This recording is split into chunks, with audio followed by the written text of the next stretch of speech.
Hey, what's happening, gamers? Welcome back to Kwingsletsplays. How's everybody doing tonight? Tonight's Ultimate Select stream is brought to you by Elisa, and this is Stanley Parable, the definitive edition or ultimate edition. I don't know. So, this is a game that Elisa wanted that wasn't Scooby-Doo. Last time we did Scooby-Doo for Elisa. This month she wants Stanley Parable.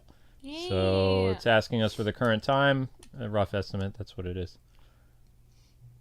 Oh, accessibility settings. Okay. Thank you so much, Elisa, for being an awesome Ultimate member and keeping this channel on the air. You're amazing, Elisa. Thank you so much. And I hope you're having a great night, Elisa, and everyone in the chat, and great to see everyone. Okay, so this is Stanley Parable. Okay. Looks like there's a computer involved here. Yup. Field of view. Camera sensitivity, Zelda's language. here to watch Elisa, and she just got her little claws trimmed. And her fur is growing back from when she was at the vet. Isn't it, Zelda?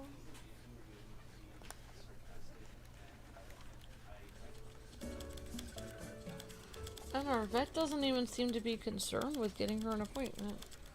We asked for one and they were like, oh, she just has a tummy disease. And we're like, okay. I guess we'll find out. Why they didn't want to see her so soon. Okay, so I guess that's everything. Well, I'll find out. Luke won't be there. Probably be there. I don't know.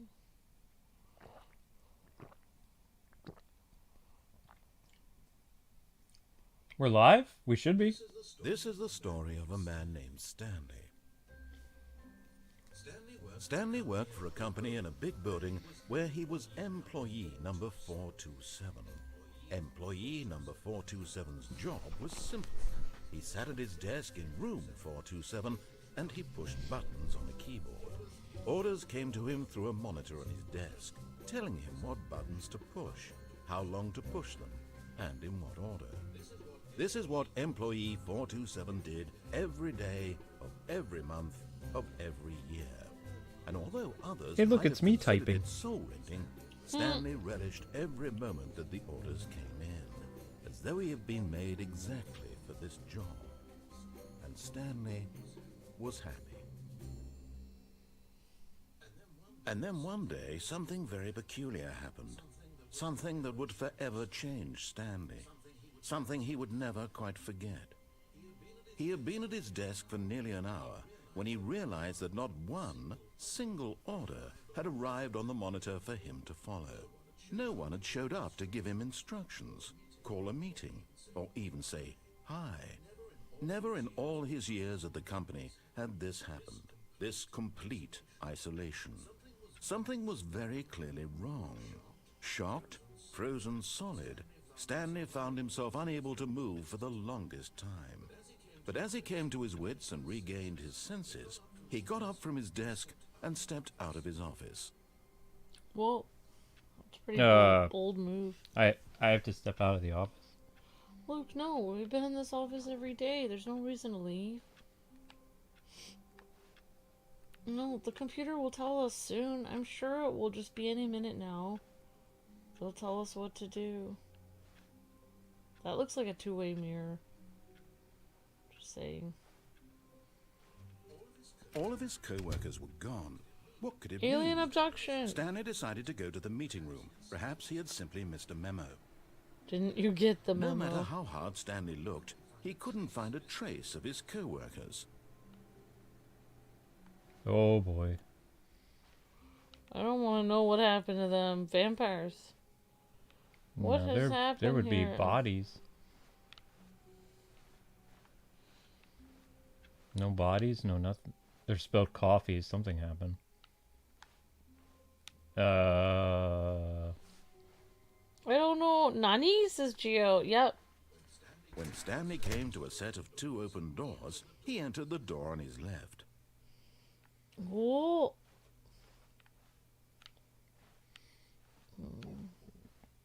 Luke, that's the right door. This was not the correct way to the meeting room, and Stanley knew it perfectly well.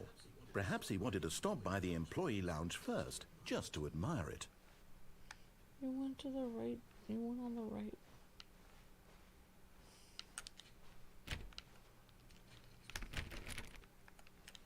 I thought you were supposed to go on the left. Ah, yes, truly a room worth admiring. It had really been worth the detour after all, just to spend a few moments here in this immaculate, beautifully constructed room. Stanley simply stood here, drinking it all in. Get a soda. Trying to. Man, now I'm craving a soda. Hmm. I don't have any sodas at home. Yes, really, really worth it being here in the room. A room so utterly captivating that even though all your co-workers have mysteriously vanished, here you sit looking at these chairs and some paintings. Really worth it. Wow, the painting is so small and kind of just like pointless. At this point, Stanley's obsession with this room bordered on creepy and reflected poorly on his overall personality. It's possible that this is why everyone left. Okay.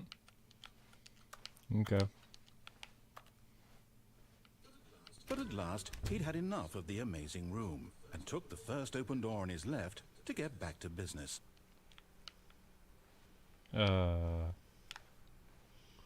has Wow, seen better this days. is gonna be interesting. Left is Luigi, Luke. Stanley was so bad at following directions, it's incredible he wasn't fired years ago. Wow.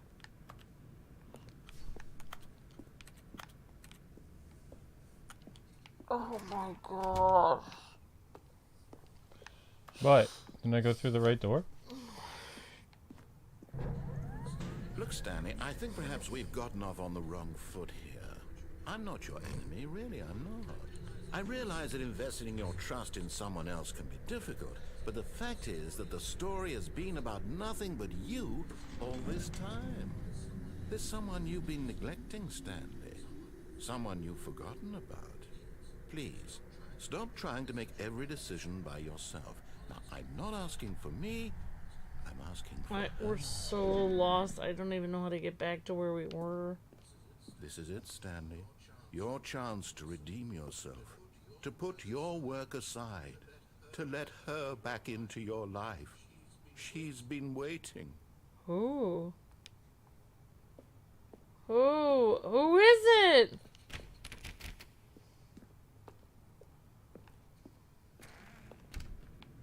Why are the doors closing behind us? Nah.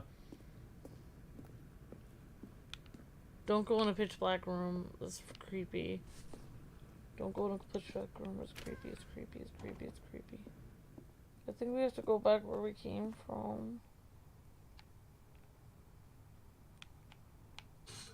But in his eagerness to prove that he is in control of the story and no one gets to tell him what to do, Stanley leapt from the platform and plunged to his death. Good job, Stanley. Everyone thinks you are very powerful. Whoopsies. Yep. Trayvon says thanks for being an Ultimate member. Yep. Thank you so much, Elisa, for being an Ultimate member and sponsoring today's stream. You're amazing, Elisa. It seems creepy at first, but it gets better the more you play. Awesome, Elisa. Sodas, $1.25 ripoff, says Ben. What could it mean? Stanley decided to go to the meeting room. Perhaps he had simply missed a memo. Luke, you just took the right door again.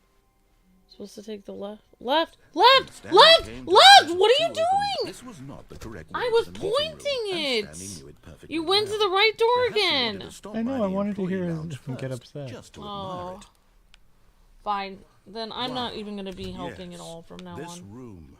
What I a don't want to beautiful help room. at all. What a gorgeous, gorgeous I was trying to room. help you. Forget Thank it. goodness Stanley had taken this detour on his way to the meeting room. Wow. Life without having experienced this room was now too horrible even to consider. I mean, I'm not the one ignoring the narrator. That's Luke, because I would be following him, but he doesn't want to do it. Yes, really, really worth it being here in the room. A room so utterly captivating that even though all your co-workers have mysteriously vanished, Here you sit looking at these chairs and some paintings. Really worth it.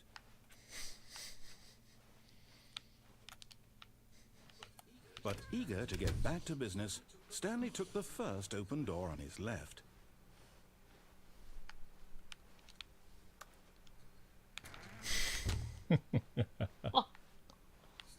Stanley was so bad at following directions, it's incredible he wasn't fired years ago. The narrator hates you. Oh, well, look who's got cold feet. Sorry to break it to you, Stanley, but that lift isn't coming back. You'd best either get comfortable right here on this platform, or test your luck by jumping to the floor below. You know what? Looking at it now, it's not that far to the bottom floor. I bet you can make it.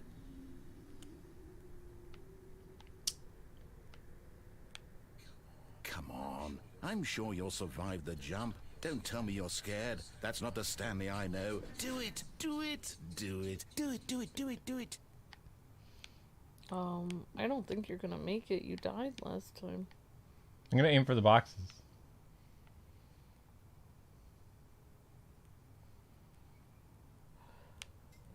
No, I'm scared now. No. Elisa says the vent. There's a vent?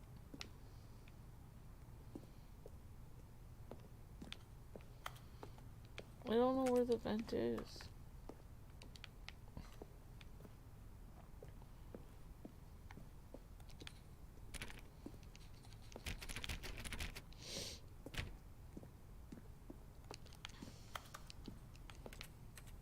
Where's the vent?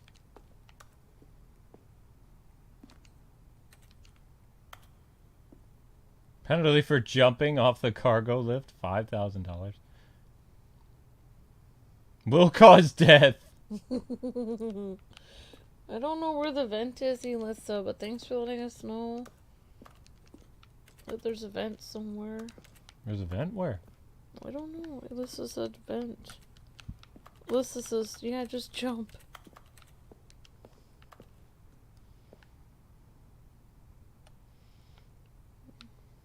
I mean, it was much higher up over there. You could try it. The vent will be later on.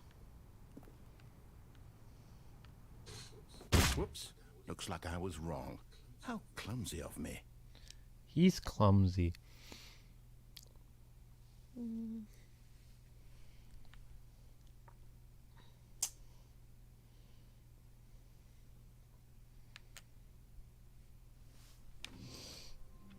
I don't know what to say. All of his co-workers were gone. What could it mean? Stanley decided to go to the meeting room. Perhaps he had simply missed a memo.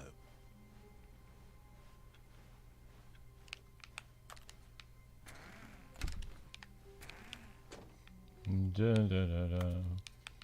I like trolling this narrator. When Stanley came to a set of 2 open doors, he entered the door on his left. This was not the correct way to the meeting room, and Stanley knew it perfectly well. Perhaps he wanted to stop by the employee lounge first, just to admire it.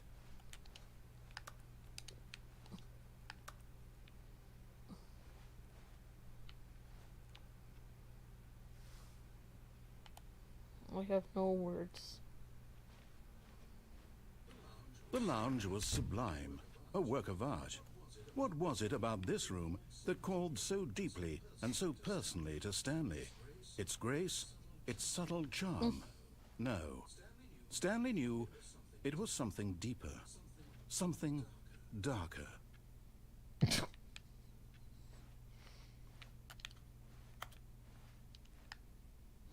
Yes, really, really worth it being here in the room. A room so utterly captivating that even though all your co-workers have mysteriously vanished, here you sit looking at these chairs and some paintings. Really worth it. But eager to get back to business, Stanley took the first open door on his left. And so he detoured through the maintenance section, walked straight ahead to the opposite door, and got back on track. There's a red button there. I don't think that would be a good idea to push it, Luke. Luke, don't push the red. Yay! Why did you push the red button? Because I can. But Stanley didn't want to go back to the office. He wanted to wander about and get even further off track. So now in order to get back, he needed to go,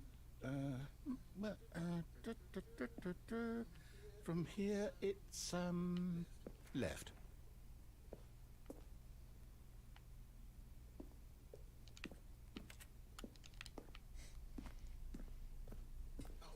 Oh, no. No, it's to the right. My mistake. No, not the right. Why would I have ever said it was to the right? What was I thinking? It's clearly... Oh, dear, would you hold on for a minute, please? Rustling papers. Now, let's see. We went down, right, left, down, left, right. Yep, okay, yes. I've got it now. This story is absolutely, definitely this way.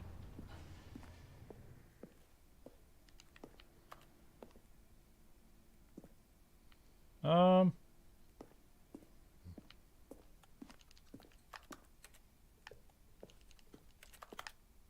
I not go back the way I came? Okay. No.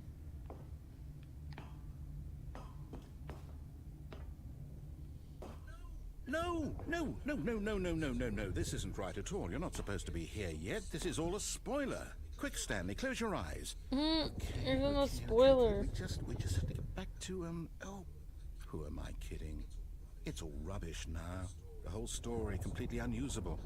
How about, rather than waste my time trying to salvage this nonsense, we'll just restart the game from the beginning.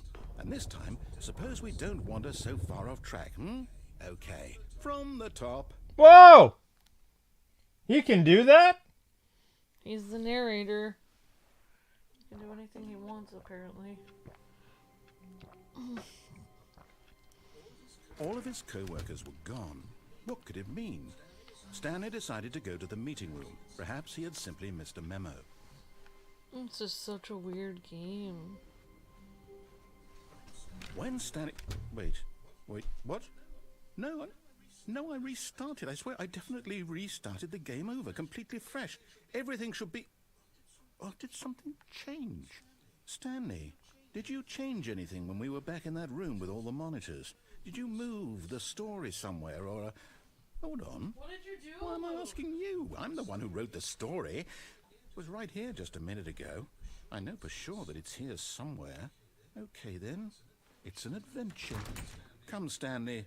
Let's find the story. Let's find the story. A lot of doors and stuff. This is weird. Hopefully there's nothing that jumps out at me. We're in another dimension now. I'll say it. This is the worst adventure I've ever been on. I can promise you there definitely was a story here before. Do we need to restart the game again?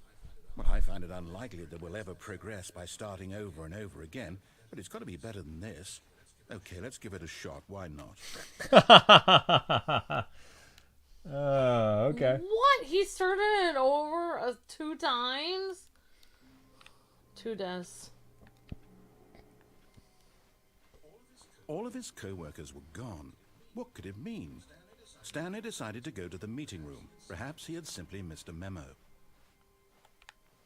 I don't even know where the meeting room is. Oh, this. Okay, yep, it's worse. I might be remembering this wrong. It's possible the story is back where we just came from. Why don't we go back the other direction and see if we missed anything? Okay. What? This is kind of interesting. You guys can hear this okay, right? This is really cool.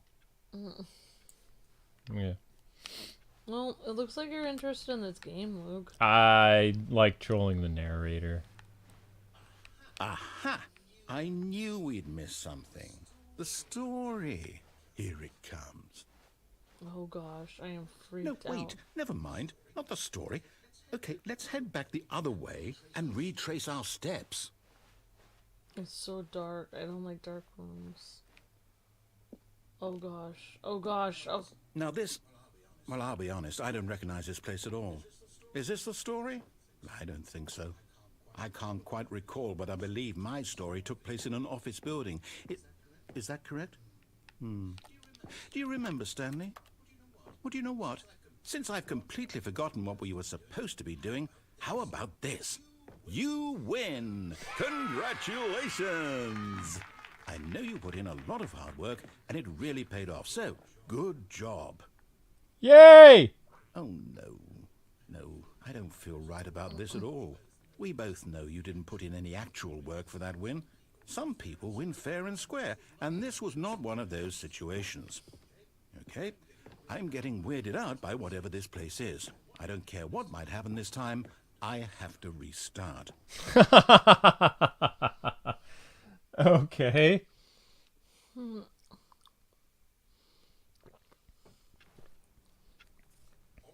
All right, I've got a solution. This time, to make sure we don't get lost, I've employed the help of the Stanley Parable Adventure Line. Just follow the line. How simple is that? Wow. I know you're not going to follow the line.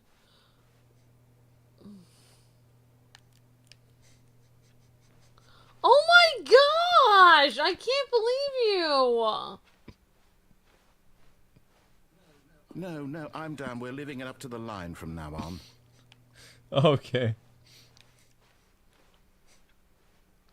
Oh, I can't troll the narrator anymore.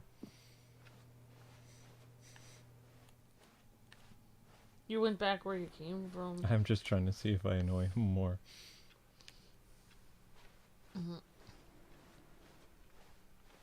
He's leaving it up to the line.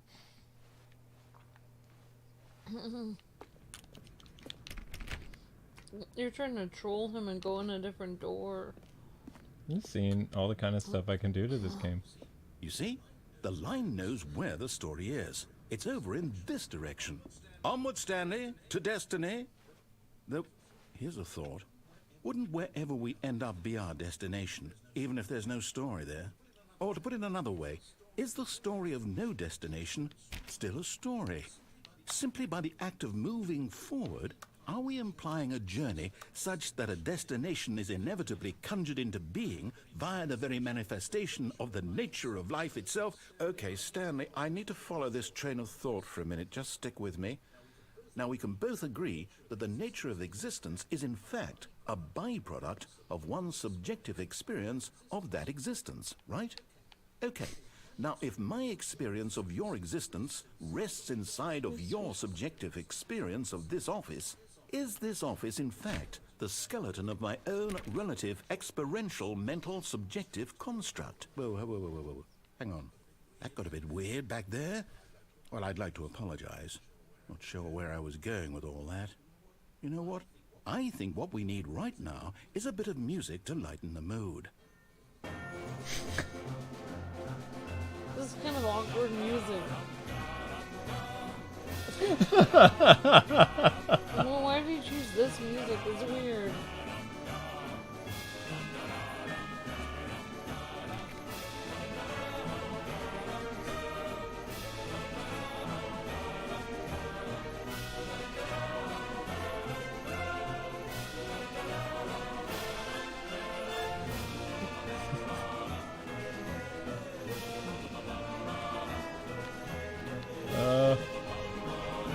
Maybe just do these two.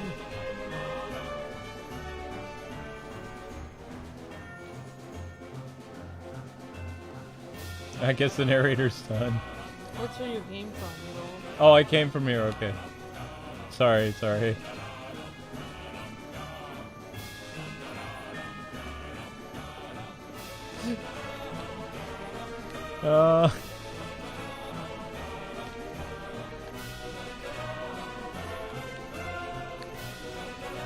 Yay!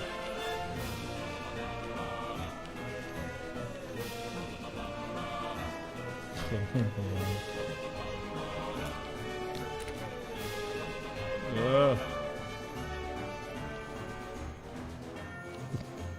He's kind of going crazy with the line.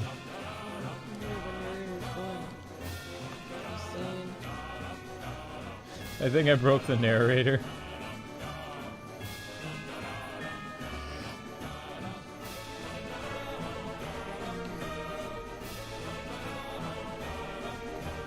He's having a rough day. Zelda doesn't like this music.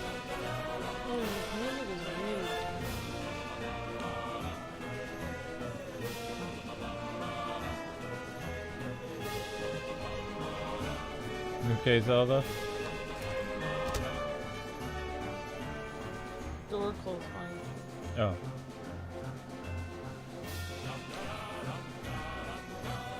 Oh. Zelda's like, make it stop. Wait, cut the music. Go back and look at that fern. Stanley, this fern will be very important later in the story. Make sure you study it closely and remember it carefully. You won't want to miss anything. What? It's just a regular fern. You could screenshot it.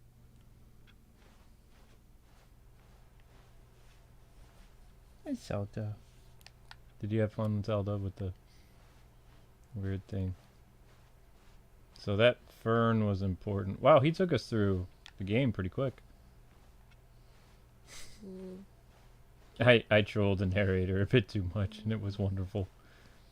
Look at what you did to him, Luke. He's losing his mind. Oh, I'm gonna do it to him again. He's losing his mind. The lines are literally crossed at this point. Wait, what? We're back at the office? No. Line, you do know we're looking for the Stanley Parable, right? The story? Is any of this ringing a bell? Luke, you broke the narrator. He's broken.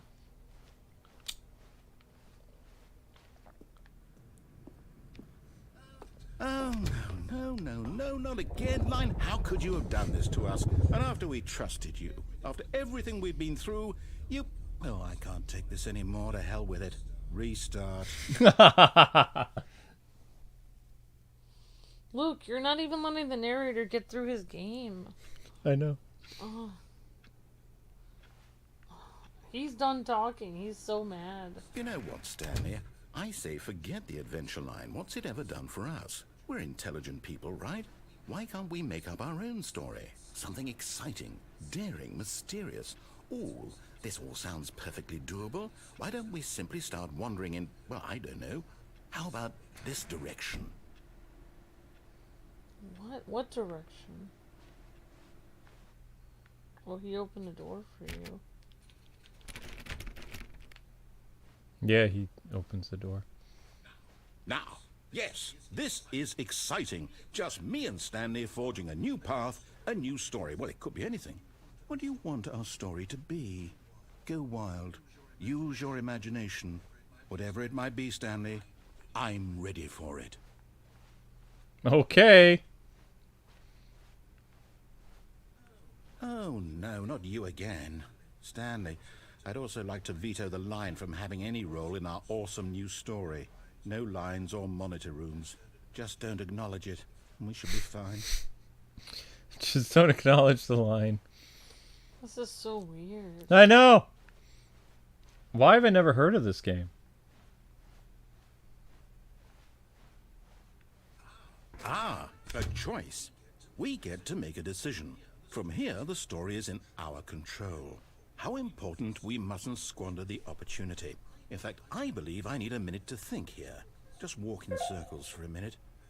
Okay, so I know that each door has to lead somewhere, which means that somewhere, the place where we're trying to go, there must be a reverse door that leads here.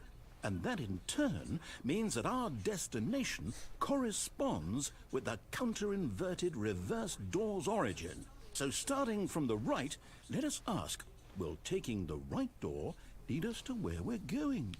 And since the answer is clearly yes, then by all accounts, the door on the right is the correct one. Another victory for logic. Come, Stanley. Our destiny awaits. Darn. Oh, hold up. What's this? The confusion ending. You're telling me that's what this is? It's all one giant ending? And we're supposed to restart the game, what, eight times? That's really how all this goes? It's all determined? So now, according to the schedule, I restart again. Then what? Am I just supposed to forget? Well, what if I don't want to forget? My mind goes blank simply because it's written here on this thing, wall. Well, who consulted me? Why don't I get to decide? Why don't I get a say in all of this? Is it really? No, it can't be. I don't want it to be. I don't want the game to keep restarting. I don't want to forget what's going on. I don't want to be trapped like this. I won't restart the game. I won't do it. I won't do it. I won't do it. And the timer stopped? Does that mean, did we do it? Did we break the cycle? The, whatever it is that made this schedule? How would we even know? Will someone come for us? Will something happen? So, okay. I guess now we just wait. You know, I suppose in some way that this is a kind of story. Wouldn't you agree? I'm not quite sure if we're in the destination or the journey, though they're always saying that life is about the journey and not the destination. So I hope that's where we are right now. We'll find out, won't we? Eventually. Well, in the meantime, if you... The game It restarts anyway. it restarts anyway. What just happened?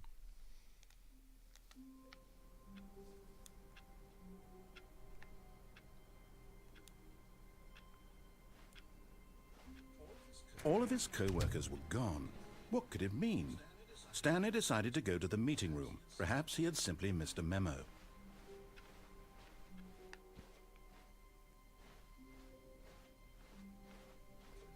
When Stanley came to a set of 2 open doors, he entered the door on his left.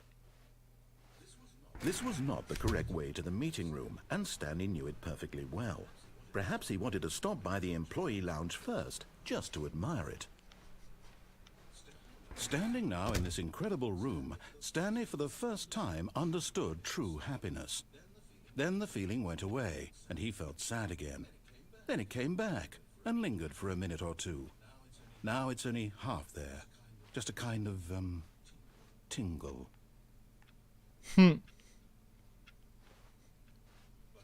But eager to get back to business, Stanley took the first open door on his left.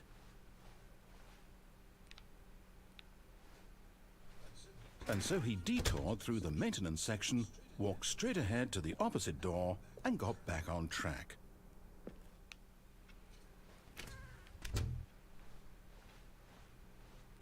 Okay then. No more funny narrator. That was interesting.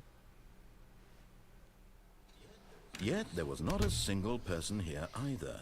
Feeling a wave of disbelief, Stanley decided to go up to his boss's office, hoping he might find an answer there. Driving the narrator. Uh-oh. She's just sitting down. Oh. Using slides to assure employees that everything is okay. Everyone is unique. You most of all. Okay. How is that changing? Number of slides on this slide. Slides, charts, charts, and slides. Rate it which charts on the same... Okay. Charts.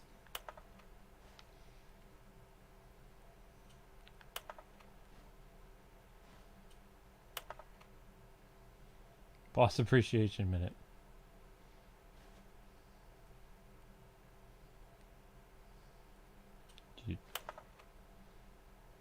Okay. Hello, game. Okay. What? I was gonna do Halo tonight. I don't know if I'm going to. That's fine. What time are you recording with me tomorrow? 8 in the morning. And are you gonna be sleeping all night or no? Because then I can know if I can get up at 6 and do Halo or not. I am going to be making shorts after this. Okay. Coming to a staircase, Stanley walked upstairs to his boss's office. I'm creeped out. But Stanley just couldn't do it.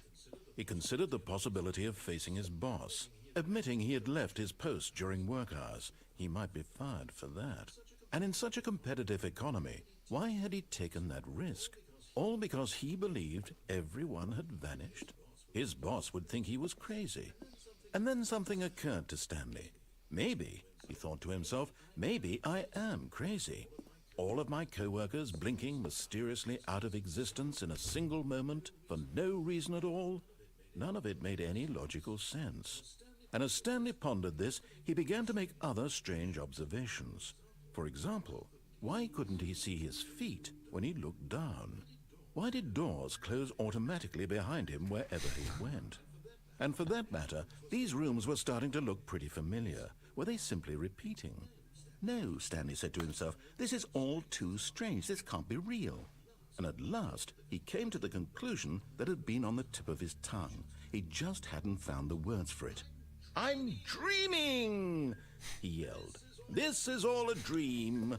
Oh, what a relief Stanley felt to have finally found an answer, an explanation. His co-workers weren't actually gone. He wasn't going to lose his job. He wasn't crazy after all. And he thought to himself, I suppose I'll wake up soon. I'll have to go back to my boring real-life job pushing buttons. I may as well enjoy this while I'm still lucid. So, he imagined himself flying and began to gently float above the ground. Then he imagined himself soaring through space on a magical starfield, and it too appeared. It was so much fun, and Stanley marveled that he had still not woken up. How was he remaining so lucid? And then perhaps the strangest question of them all entered Stanley's head. One he was amazed he hadn't asked himself sooner. Why is there a voice in my head dictating everything that I'm doing and thinking? Now the voice was describing itself being considered by Stanley, who found it particularly strange. I'm dreaming about a voice describing me. I love it. Thinking about how it's describing my thoughts, he thought. And while he thought it all very odd, and wondered if this voice spoke to all people in their dreams, the truth was that, of course, this was not a dream. How could it be?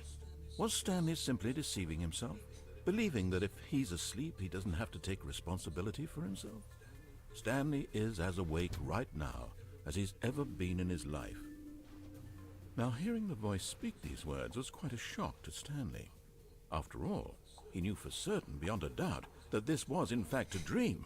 Did the voice not see him float and make the magical stars just a moment ago? How else would the voice explain all that? This voice was a part of himself too. Surely, if he could just... He would prove it.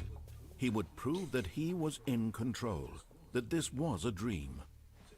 So he closed his eyes gently, and he invited himself to wake up.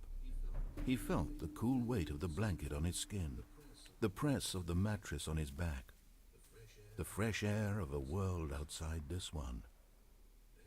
Let me wake up, he thought to himself. I'm through with this dream.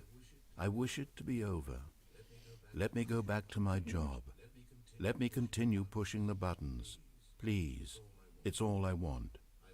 I want my apartment, and my wife, and my job. All I want is my life exactly the way it's always been. My life is normal. I am normal. Everything will be fine. I am okay.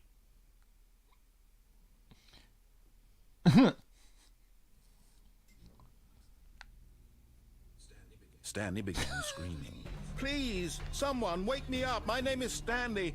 I have a boss, I have an office, I am real. Please, just someone tell me I am real. I must be real, I must be. Can anyone hear my voice? Who am I? Who am I? And everything went black. This is so freaky. Okay. I don't know if I want to know what happens. This is the story of a woman named Mariella. Mariella woke up on a day like any other. She arose, got dressed, gathered her belongings, and walked to her place of work.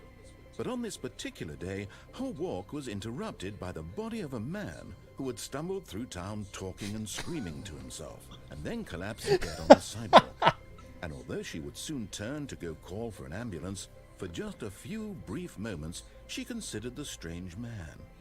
He was obviously crazy. This much she knew. Everyone knows what crazy people look like. And in that moment, she thought to herself how lucky she was to be normal. I am sane. I am in control of my mind. I'm in control of my I mind. know what is real and what isn't.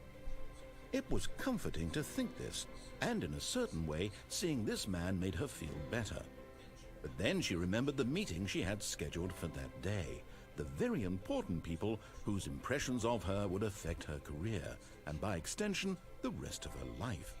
She had no time for this, so it was only a moment that she stood there, staring down at the body. And then she turned and ran. What in the world? I know, Zelda!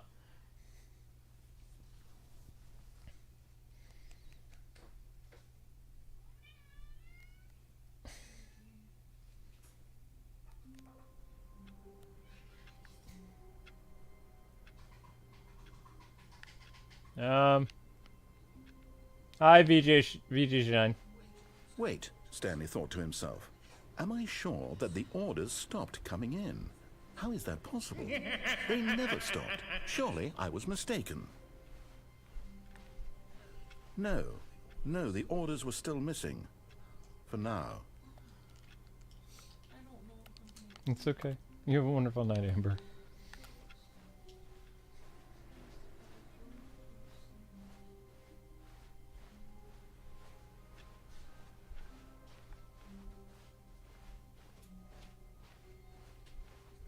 When Stanley came to a set of 2 open doors, he entered the door on his left.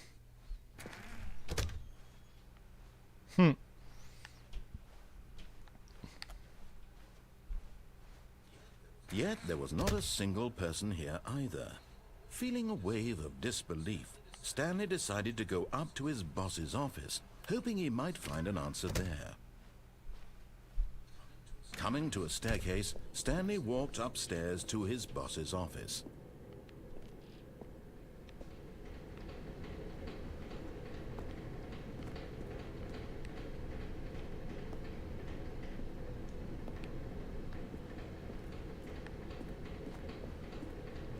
Just going upstairs. Oh boy.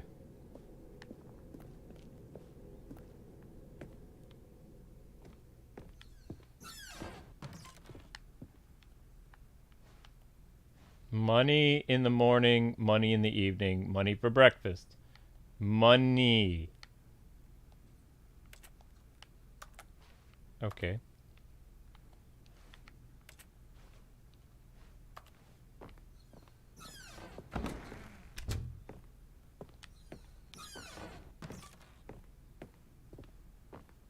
Why is there a gun on a panda's head?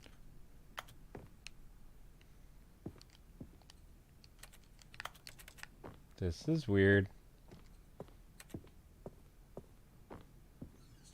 Stepping into his manager's office, Stanley was once again stunned to discover not an indication of any human life.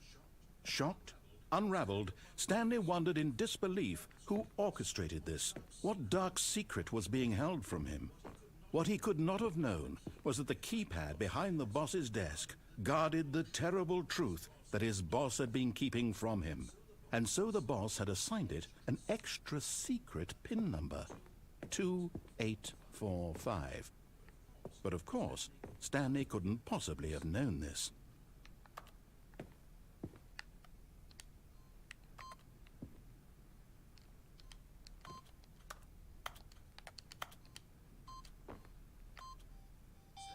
Stanley just sat around twiddling his thumbs. Trying to input anything on the device was useless, since he could never possibly know that the combination was 2845.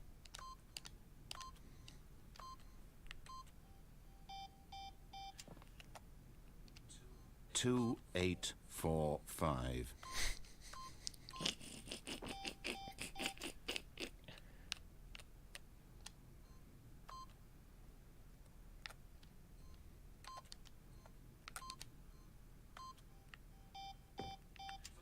Forgot, but it turns out that the panel's emergency override kicked in, and the door just opened all by itself, and Stanley got the hell along with the story. Well, whoop-de-doo.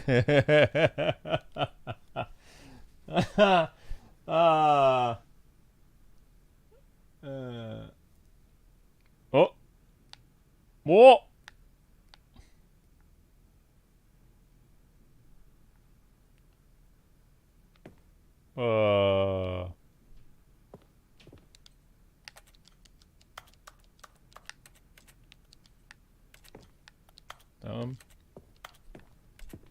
Hello?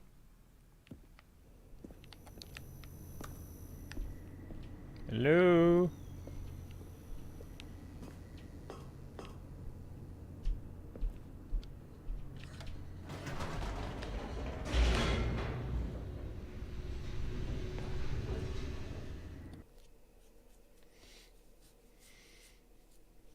Well, this is weird.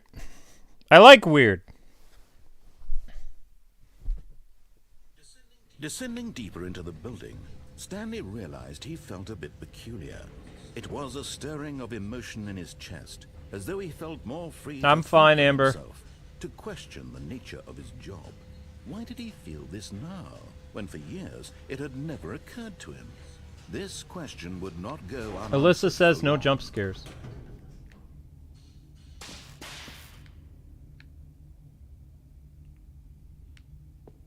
But can we trust Elisa? Stanley walked straight ahead through the large door that read Mind Control Facility. Although this passageway had the word escape written on it, the truth was that at the end of this hall, Stanley would meet his violent death. The door behind him was not shut. Stanley still had every opportunity to turn around and get back on track. At this point, Stanley was making a conscious, concerted effort to walk forward and willingly confront his death.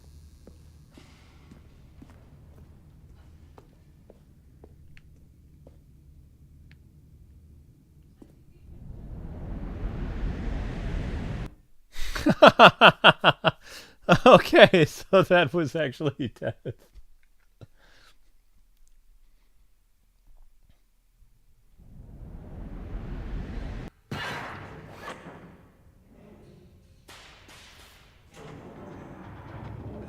As the machine whirred into motion and Stanley was inched closer and closer to his demise, he reflected that his life had been of no consequence whatsoever. Stanley can't see the bigger picture. He doesn't know the real story, trapped forever in his narrow vision of what this world is. Perhaps his death was of no great loss, like plucking the eyeballs from a blind man.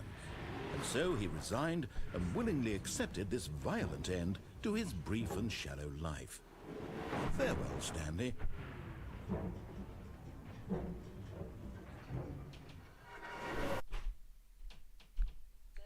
Farewell, Stanley, cried the narrator, as Stanley was led helplessly into the enormous metal jaws.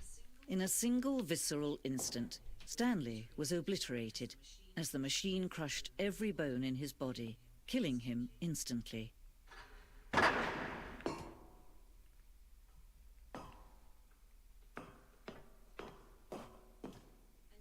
And yet it would be just a few minutes before Stanley would restart the game, back in his office, as alive as ever. What exactly did the narrator think he was going to accomplish? What?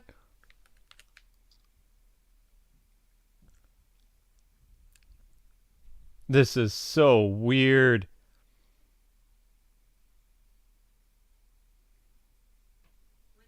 When every path you can walk has been created for you long in advance, death becomes meaningless, making life the same. Do you see now? Do you see that Stanley was already dead from the moment he hit start? What?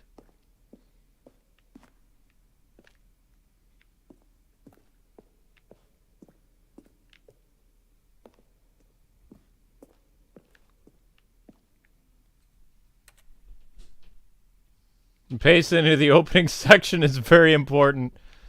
Wait. The pacing is very important to get right. This corridor has been moved and altered to make the player reach 2 doors in good time. Office layout. I can't read that. I basically made the game angry. The 2 doors. The set of 2 doors, open doors, was very first concrete piece of Stanley's design. Once this room was created, the rest of the game emerged as an extension of the experimentation of the contradiction the room posed? What? Filing cabinets. Office computers. Employee database. What is this game? Button sounds.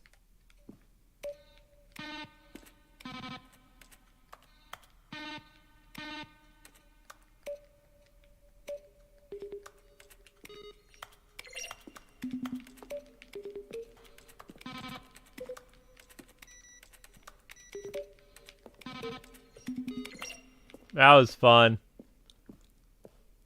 The credits! Whoa! These are the people that made the game. Neat.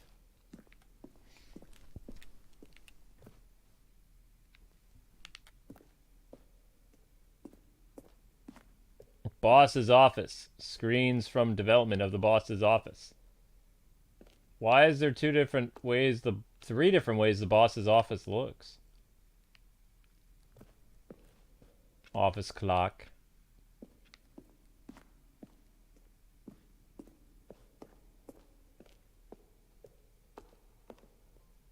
Underground, an early version of the underground portion of the game. Push the number 8. Narrator outtakes. Stanley walked over the bridge.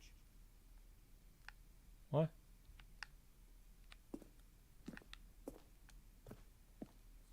Stanley pushed the orange lever. Stanley pushed the number 6. Weird. Stanley pushed the big red button. I like pushing big red buttons. I guess we're going up. This was the very first incarnation of Freedom ending in the game's alpha.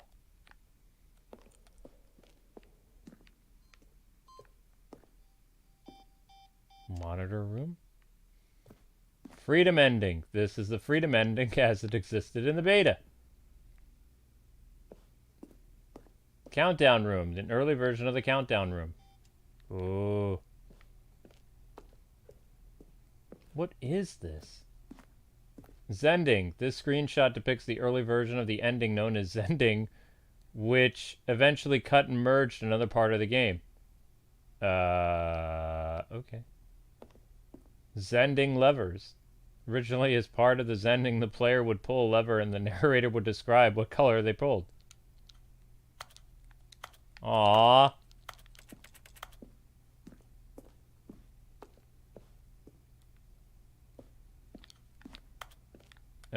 Trailers. We ran 4 major teaser trailers over the course of the game's development, each meant to convey something about the spirit of the game. This is the first one, released in May of 2012. Features a series of broken rooms and voice of the narrator informing viewers that he is repairing a new version of the Stanley Parable.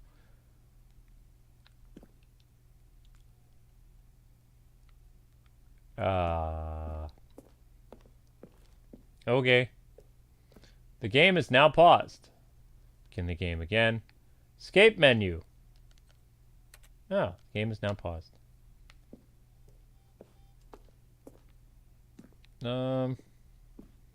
Countdown desk. Guess we'll keep going. Creepy. Game design mock-up. What?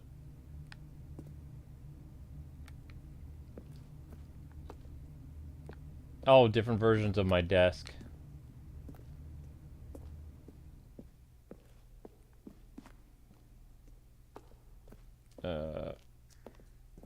The cargo lift. The cargo lift again.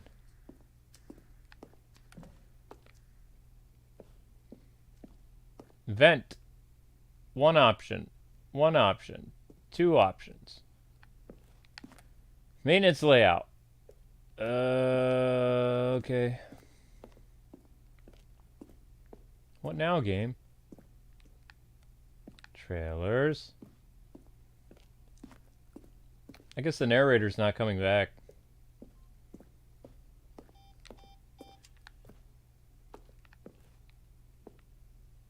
Maybe I am dead. I think I broke the game. Again. I'm not upset. I think it's kind of funny.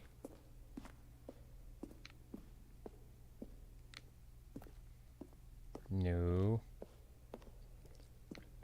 Mr. Narrator. I'm ready to move on.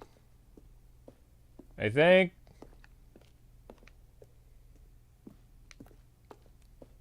Oh, that's a bigger staircase. This is maintenance room. Early version of the maintenance room. Okay. Okay. Warzone? Early development, we designed the ending where Stanley would end up on the battlefield fighting aliens. The action game would become silent and would wage war against the narrator. Realized shortly after starting to build it was far too jokey on the nose for the tone of the game. Plus, some people interpret it as making fun of people who like shooters, which was not our intention.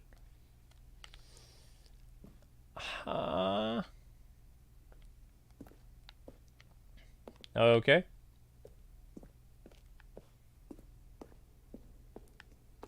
I guess we'll keep going. From... Whoa!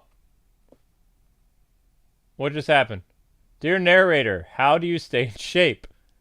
The Rock, Martin.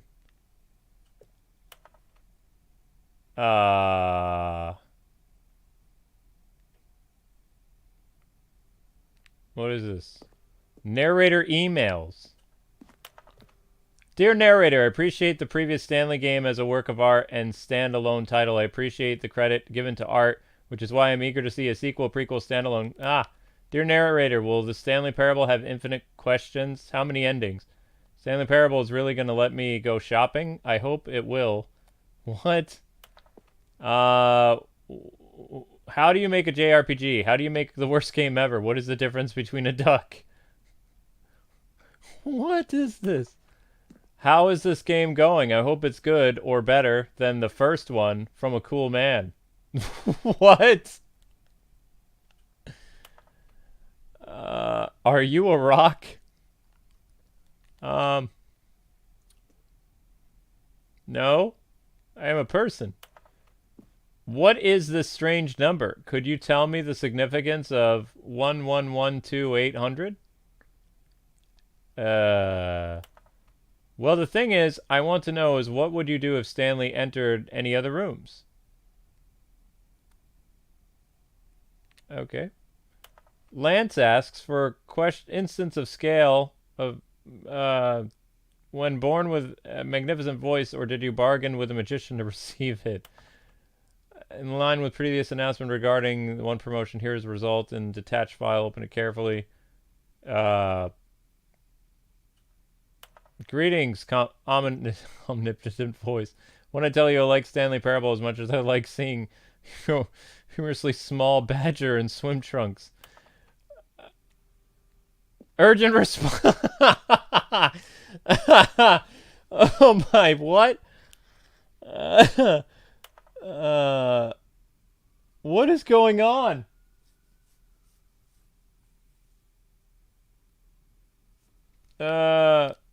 This is weird. This is so weird.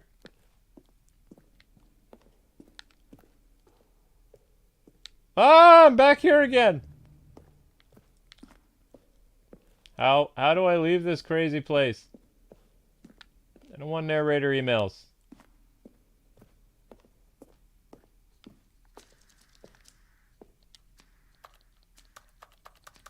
Huh? The apartment timer?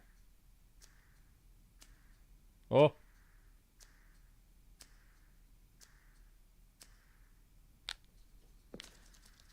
What? What is going on? Okay. You've had your fun game. I'm ready to go.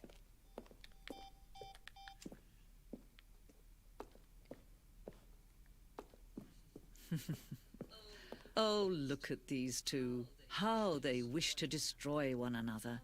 How they wish to control one another. How they both wish to be free. Can you see? Can you see how much they need one another? No, perhaps not. Sometimes these things cannot be seen. But listen to me. You can still save these two. You can stop the program before they both fail. Turn off your Nintendo Switch. There's no other way to beat this game. As long as you move forward, you'll be walking someone else's path. Stop now and it'll be your only true choice. Whatever you do, choose it. Don't let time choose for you. Don't let... What?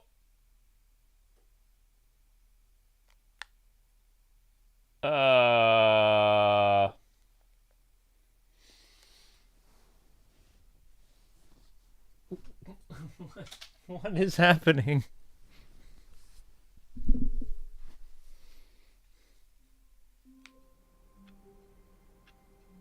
How wonderful. Stanley was alone. Finally. This is great, he thought to himself. This is what I've wanted all along. I got what I wanted.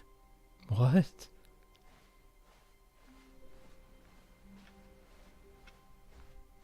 This is so weird. When Stanley came to a set of 2 open doors, he entered the door on his left. Okay. Yet there was not a single person here either. Feeling a wave of disbelief, Stanley decided to go up to his boss's office. Coming to a staircase, Stanley walked upstairs to his boss's office.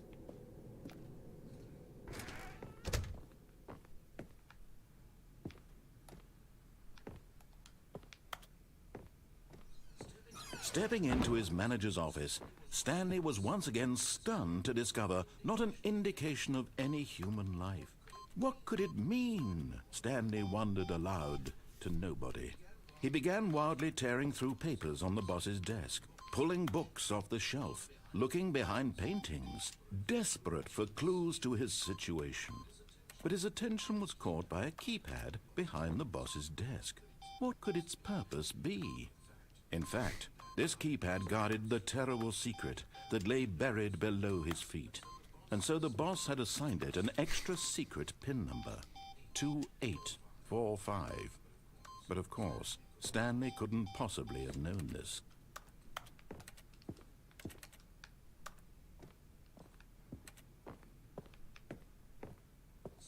Stanley just sat around twiddling his thumbs.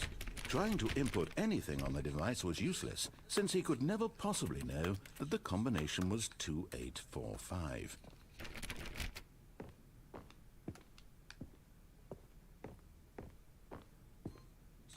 Two, 8, 4, 5.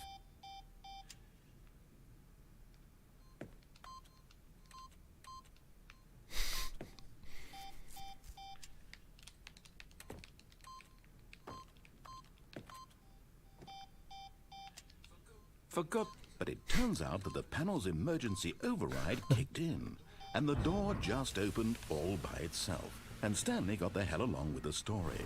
Well, whoop-de-doo.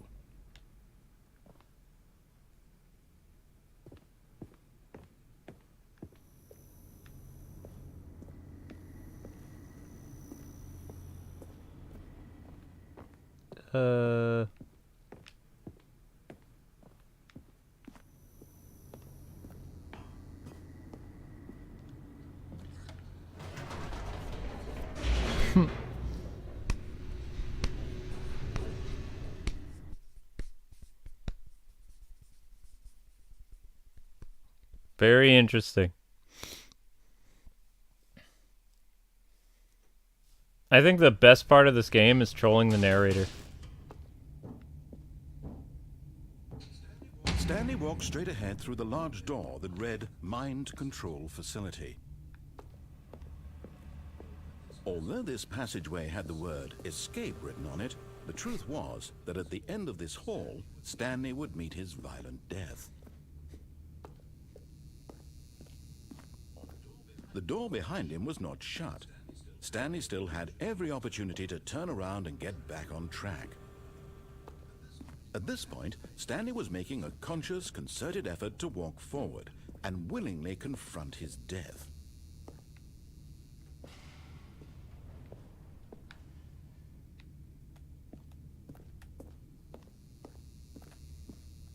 No, I'm good.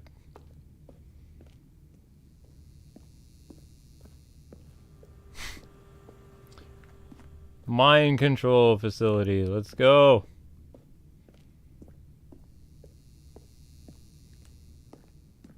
It's the fastest I can walk.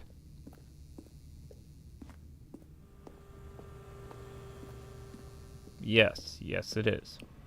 But of course, Stanley thought better of it and realized he simply had too much to live for.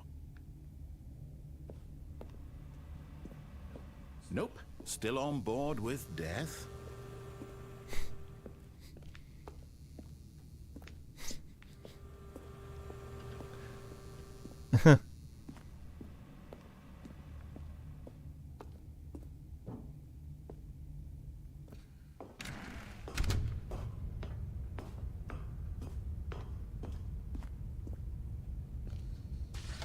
The lights rose on an enormous room packed with television screens. What horrible secret did this place hold? Stanley thought to himself.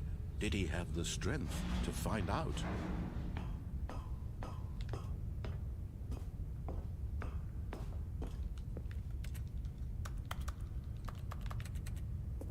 Okay, I guess he didn't have anything else to say.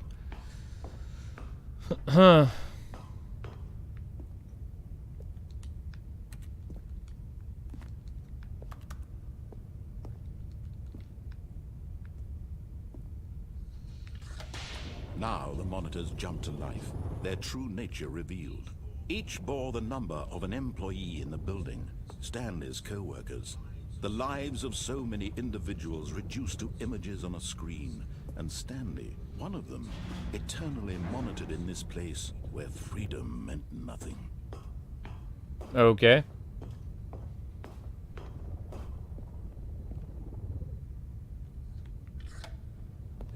This mind control facility, it was too horrible to believe. It couldn't be true. Had Stanley really been under someone's control all this time? Was this the only reason he was happy with his boring job? That his emotions had been manipulated to accept it blindly?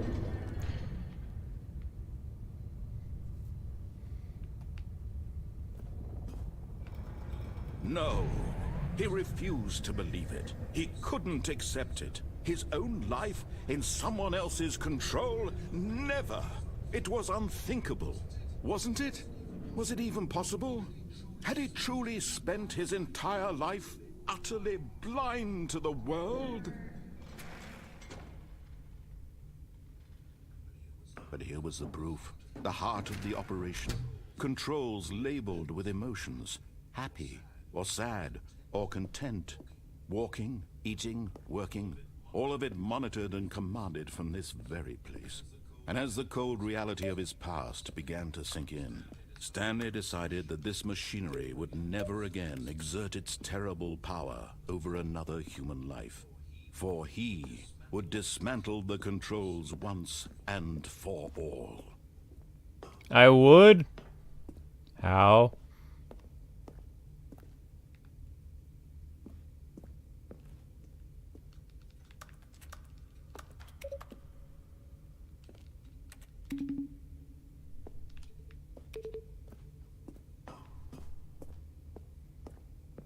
How you expect Stanley to do this?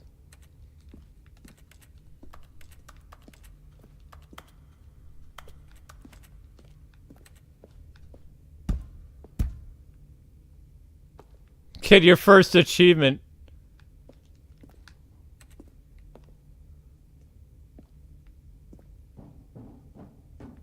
Huh?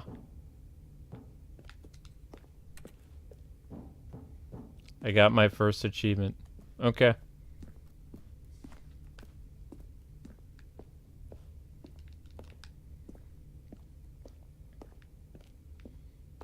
I can't see where I'm going.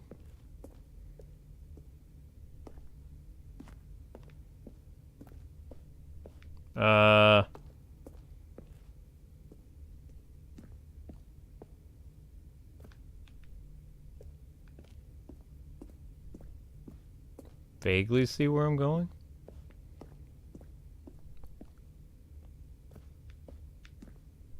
Oof.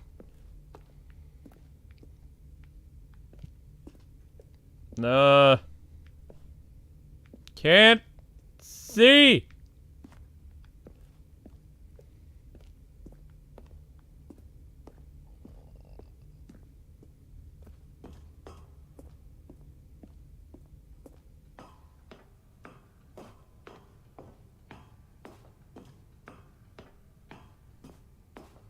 And when at last he found the source of the room's power, he knew it was his duty, his obligation, to put an end to this horrible place and to everything it stood for. Oh, Stanley, you didn't just activate the controls, did you? After they kept you enslaved all these years, you go and you try to take control of the machine for yourself? Is that what you wanted? Control? Oh, Stanley, I applaud your effort, I really do. But you need to understand, there's only so much that machine can do. You were supposed to let it go, turn the controls off, and leave. If you want to throw my story off track, you're going to have to do much better than that. I'm afraid you don't have nearly the power you think you do. For example, and I believe you'll find this pertinent, Stanley suddenly realized he had just initiated the network's emergency detonation system. In the event that this machine is activated without proper DNA identification, nuclear detonators are set to explode, eliminating the entire complex. How long until detonation then? Let's say, 2 minutes. Ah, now this is making things a little more fun, isn't it, Stanley? It's your time to shine. You are the star. It's your story now. Shape it to your heart's desires.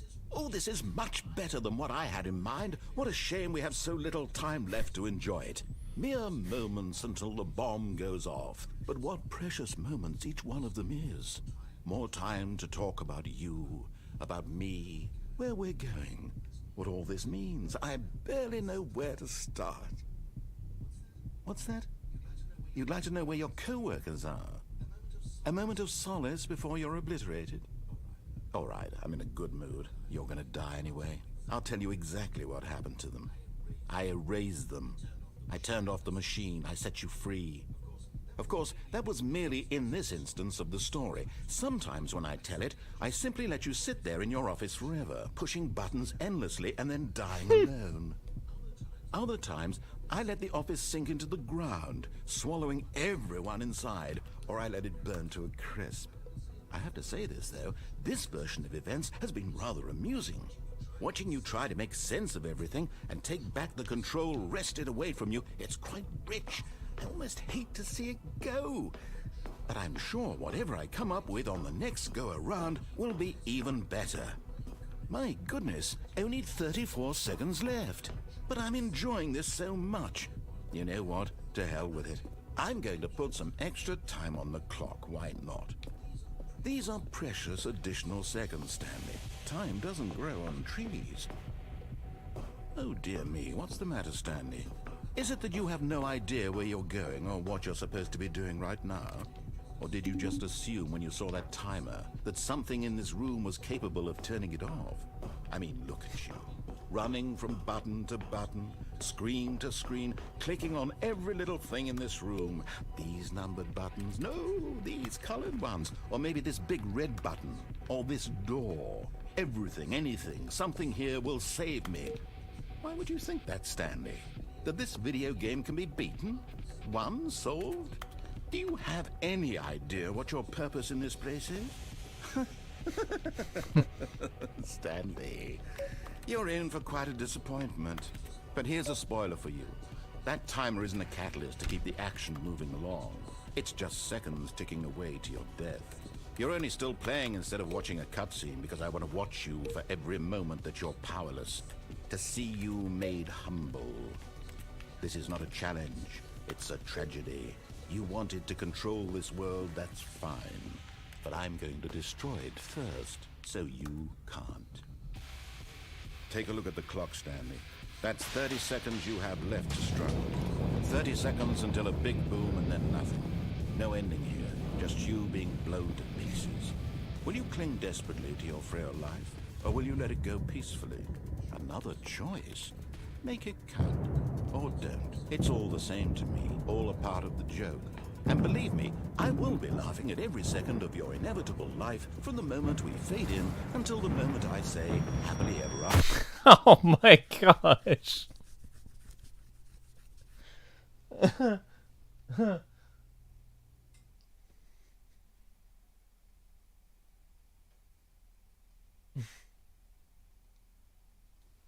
Well, whoopsies.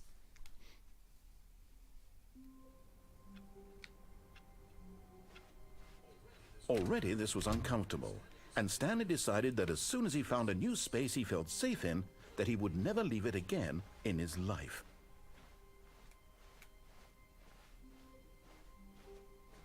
When Stanley came to a set of 2 open doors, he entered the door on his left.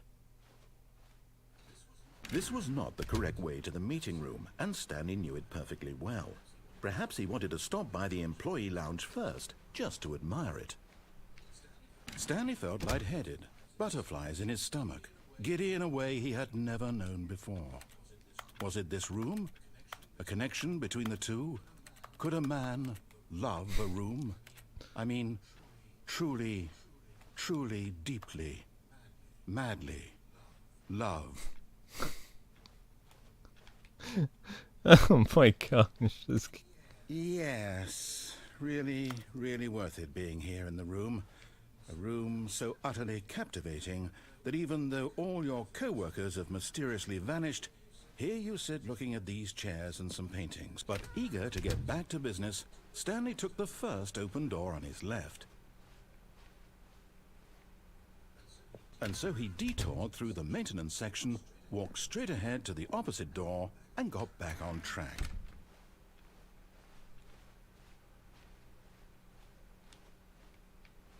Okay then.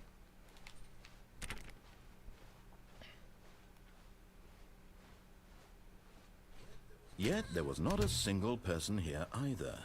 Feeling a wave of disbelief, Stanley decided to go up to his boss's office. Coming to a staircase, Stanley walked upstairs to his boss's office.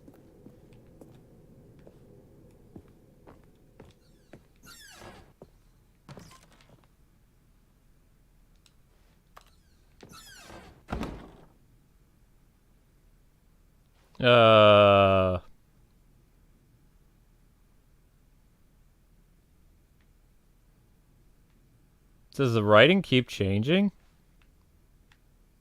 Okay, then.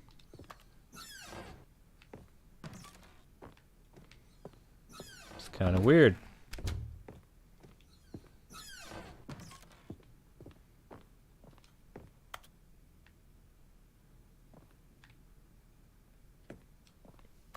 Uh-oh.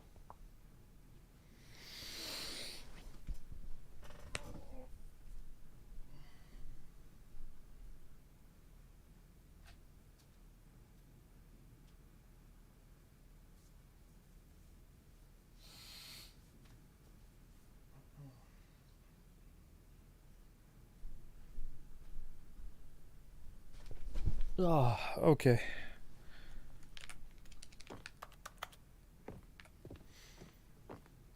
I like trolling the game. It's fun. The moment he entered his manager's office, Stanley froze in his tracks. Not a living soul anywhere.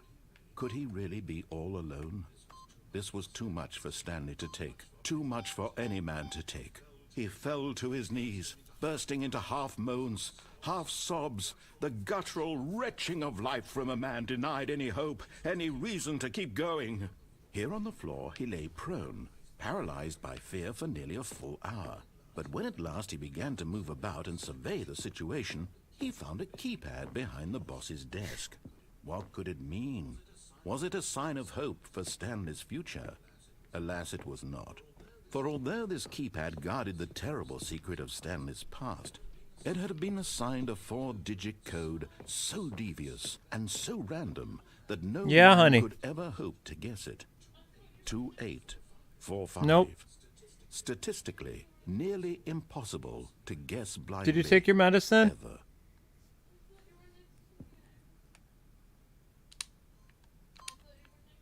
No, sweetie. Stanley just sat around twiddling his thumbs. Trying to input anything on the device was useless, since he could never possibly know that the combination was 2845.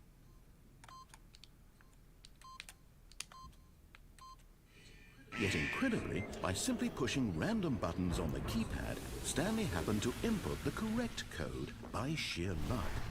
Amazing. He stepped into the newly opened passageway.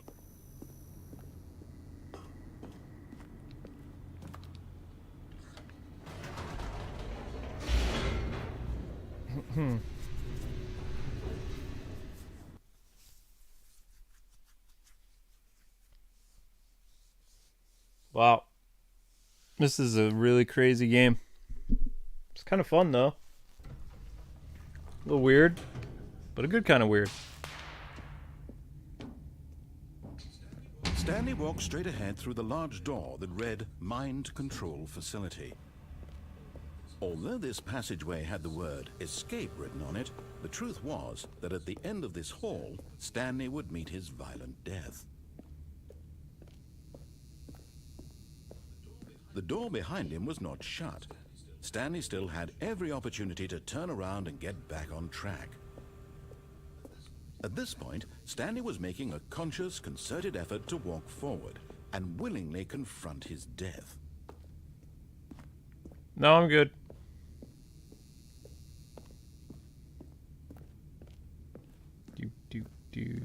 Do.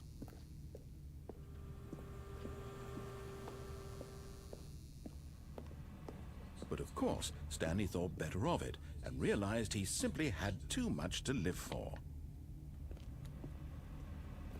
Nope, still on board with death.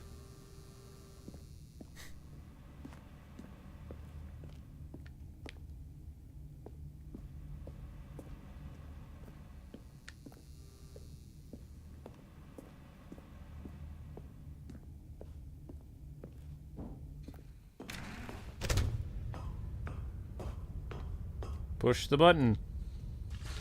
The lights rose on an enormous room packed with television screens. What horrible secret did this place hold? Stanley thought to himself. Did he have the strength to find out?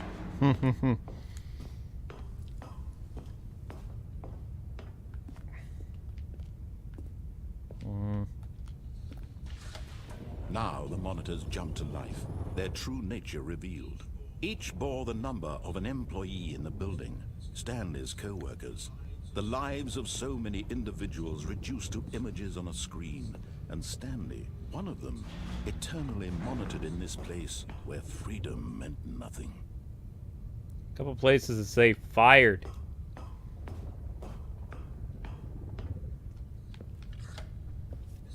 This mind control facility, it was too horrible to believe. It couldn't be true. Had Stanley really been under someone's control all this time? Was this the only reason he was happy with his boring job? That his emotions had been manipulated to accept it blindly? No. He refused to believe it. He couldn't accept it. His own life in someone else's control? Never! It was unthinkable. Wasn't it? Was it even possible?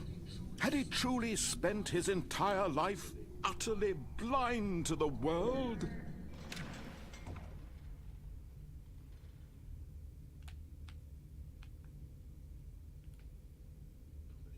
But here was the proof. The heart of the operation. Controls labeled with emotions. Happy, or sad, or content. Walking, eating, working. All of it monitored and commanded from this very place. And as the cold reality of his past began to sink in, Stanley decided that this machinery would never again exert its terrible power over another human life. For he would dismantle the controls once and for all.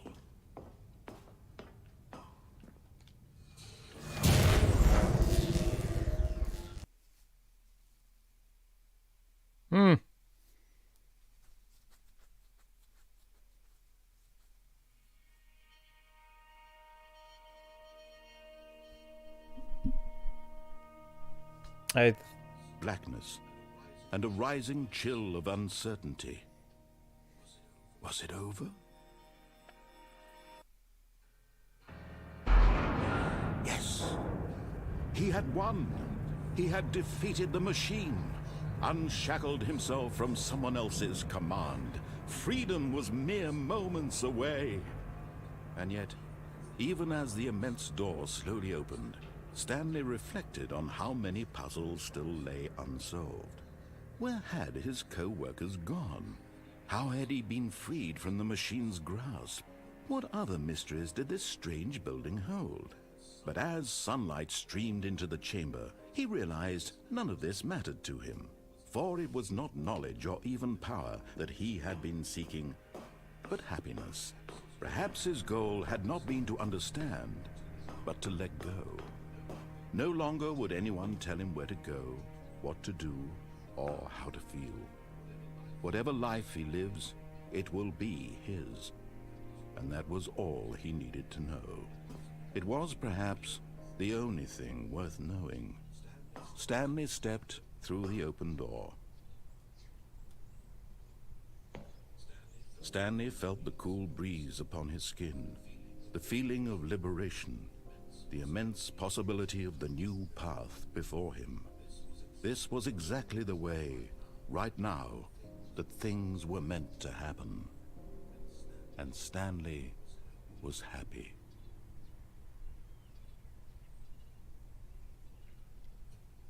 Achievement unlocked. You beat the game. Seriously?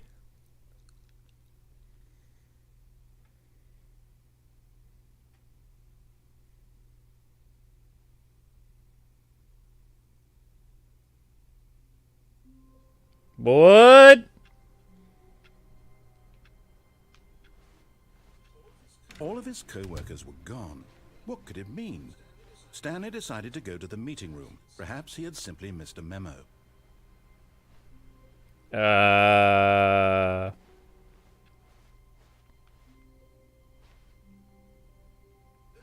Oh, new content? What does that mean, new content?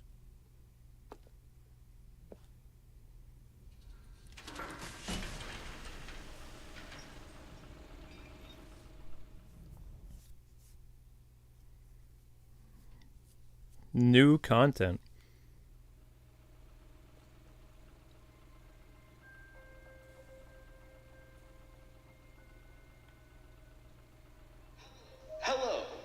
you for playing the Stanley Parable Ultra Deluxe. As you may know, the Stanley Parable was a video game released in 2013 on home computers. After receiving critical and commercial success, it was expanded upon in 2022 with the Stanley Parable Ultra Deluxe, a reimagining of the game for consoles and home computers. The Stanley Parable Ultra Deluxe features exciting new content that broadens and expands the world of the Stanley Parable, delighting audiences the world over. Please, step inside and see what thrilling new adventures await in the Stanley Parable Ultra Deluxe. Oh, well, this sounds delightful. I'm very excited to see the thrilling new Ultra Deluxe content. Okay, so far it's an elevator. Nothing special yet, but I'm sure it's just the beginning of a mesmerizing adventure.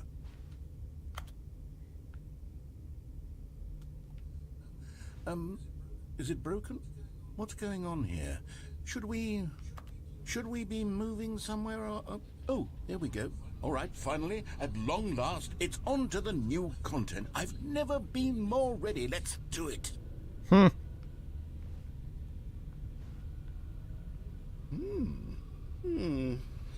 I have to say, initial impressions of Stanley Parable Ultra Deluxe, mostly tedious.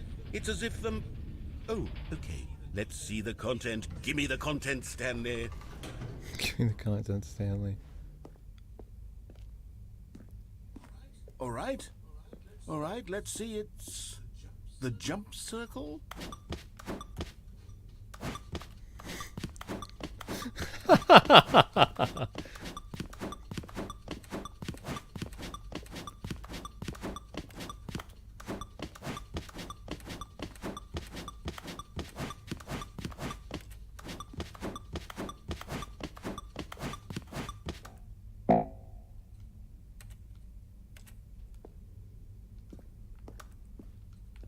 What?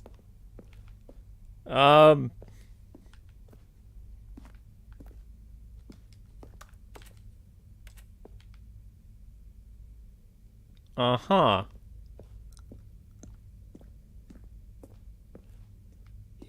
Is that it? Surely that's not all the new content. There has to be something else, right? Goodness.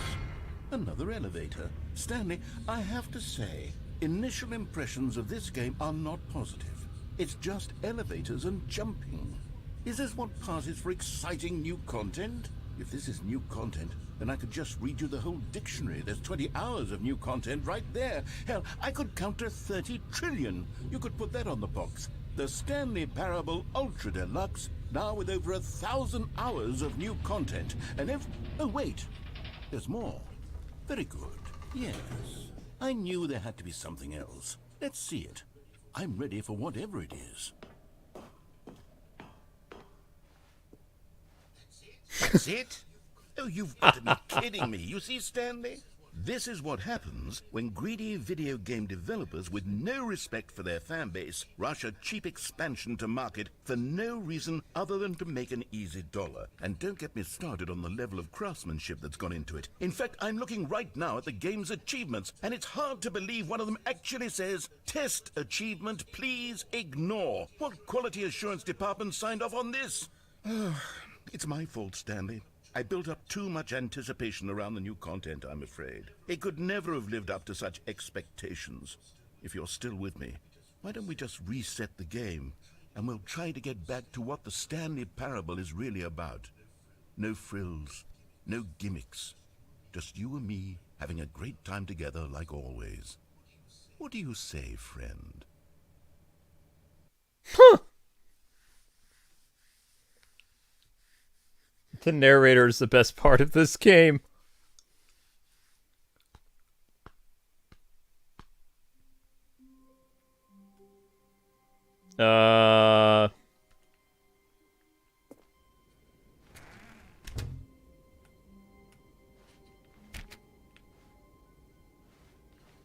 This is different.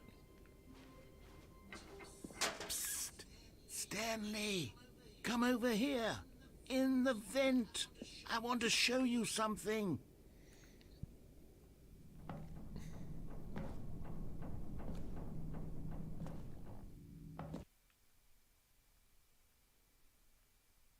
Whoops.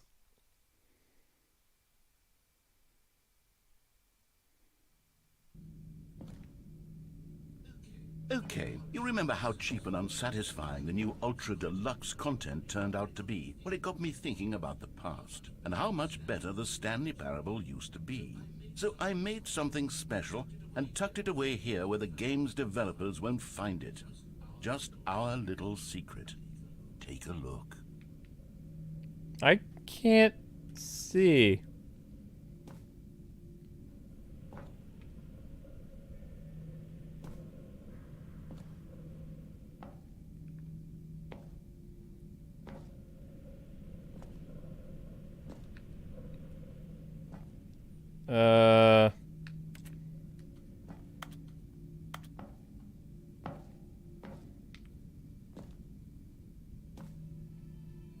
Whoa.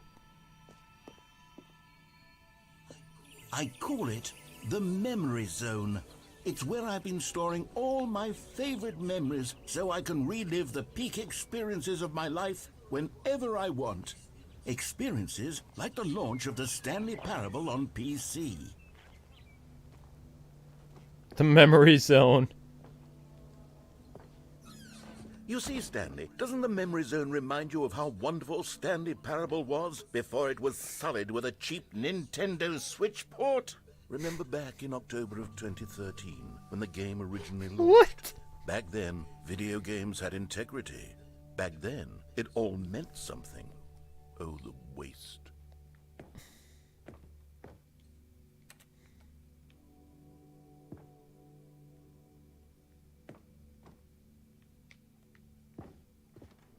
This is kind of amazing.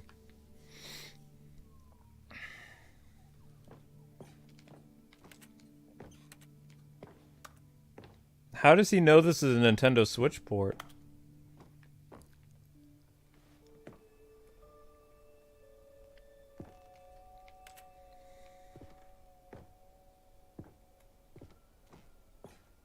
Nominee.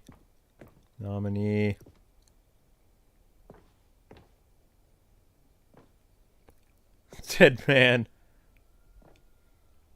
Stanley Parable deals tough choices.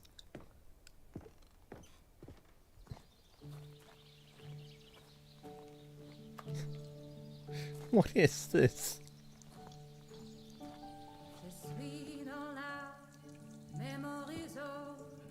And over here is where I keep reviews of the Stanley Parable. Like this stunning triumph of games journalism, James Stephanie Sterling writes, and I quote, "Where so many games that aspire to be more than games end up less than any form of art, Stanley Parable strives and then succeeds to be every game ever created."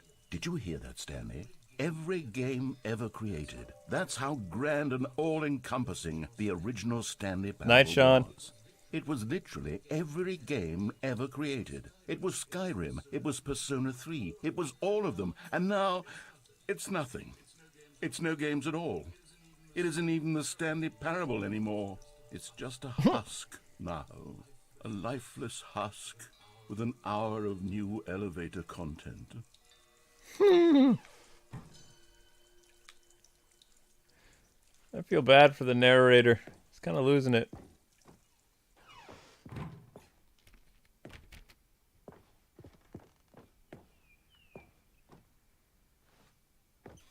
Person of the year.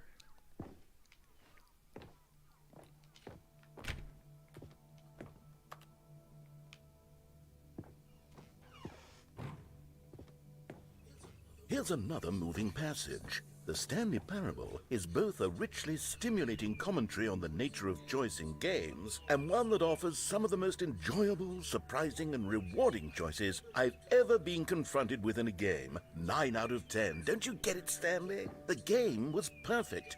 It didn't need anything else. It didn't need new content. All they had to do was transport it in pristine condition along to the Nintendo Switch. Boom, done. And they couldn't even do that. couldn't resist the urge to go meddling with a beloved franchise. Wow, that is so meta.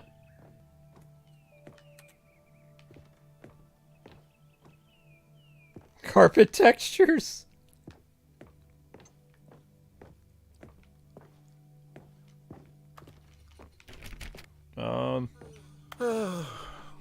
These were simpler times, Stanley. What I wouldn't give to go back, to have it all over again.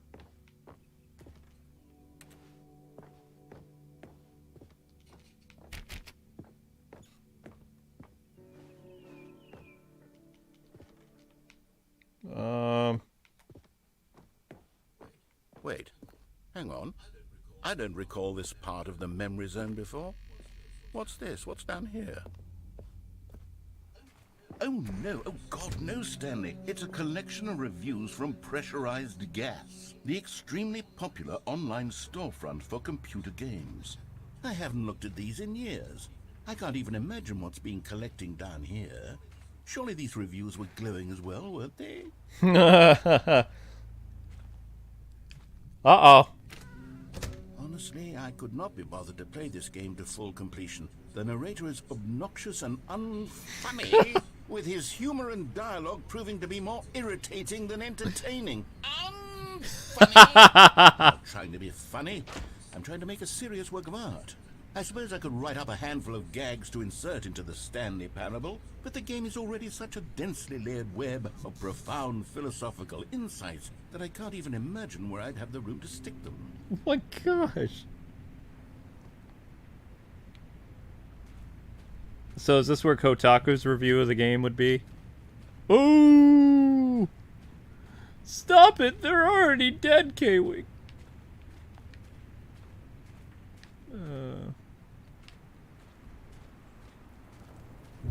Oh dear.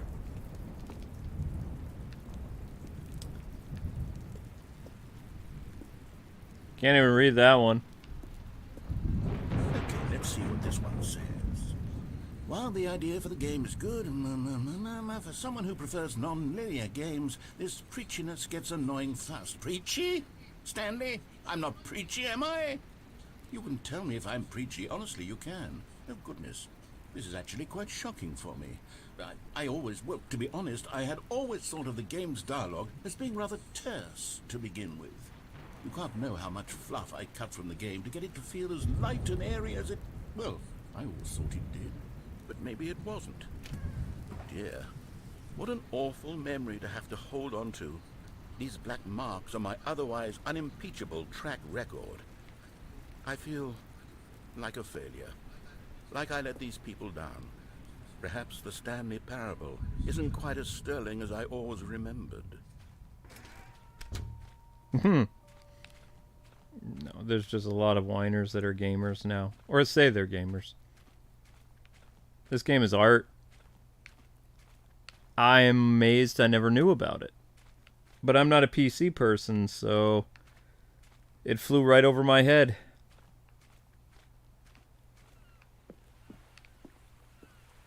What's this one got to say? You constantly have to stop doing anything so the narrator can catch up with his long-winded explanations of what's happening. I wish there was a skip button.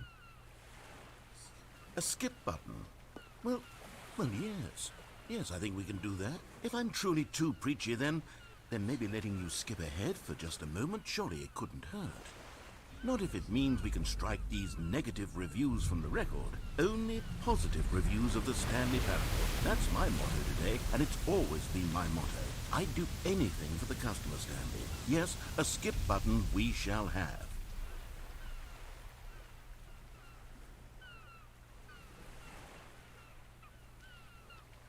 Okay, here we go.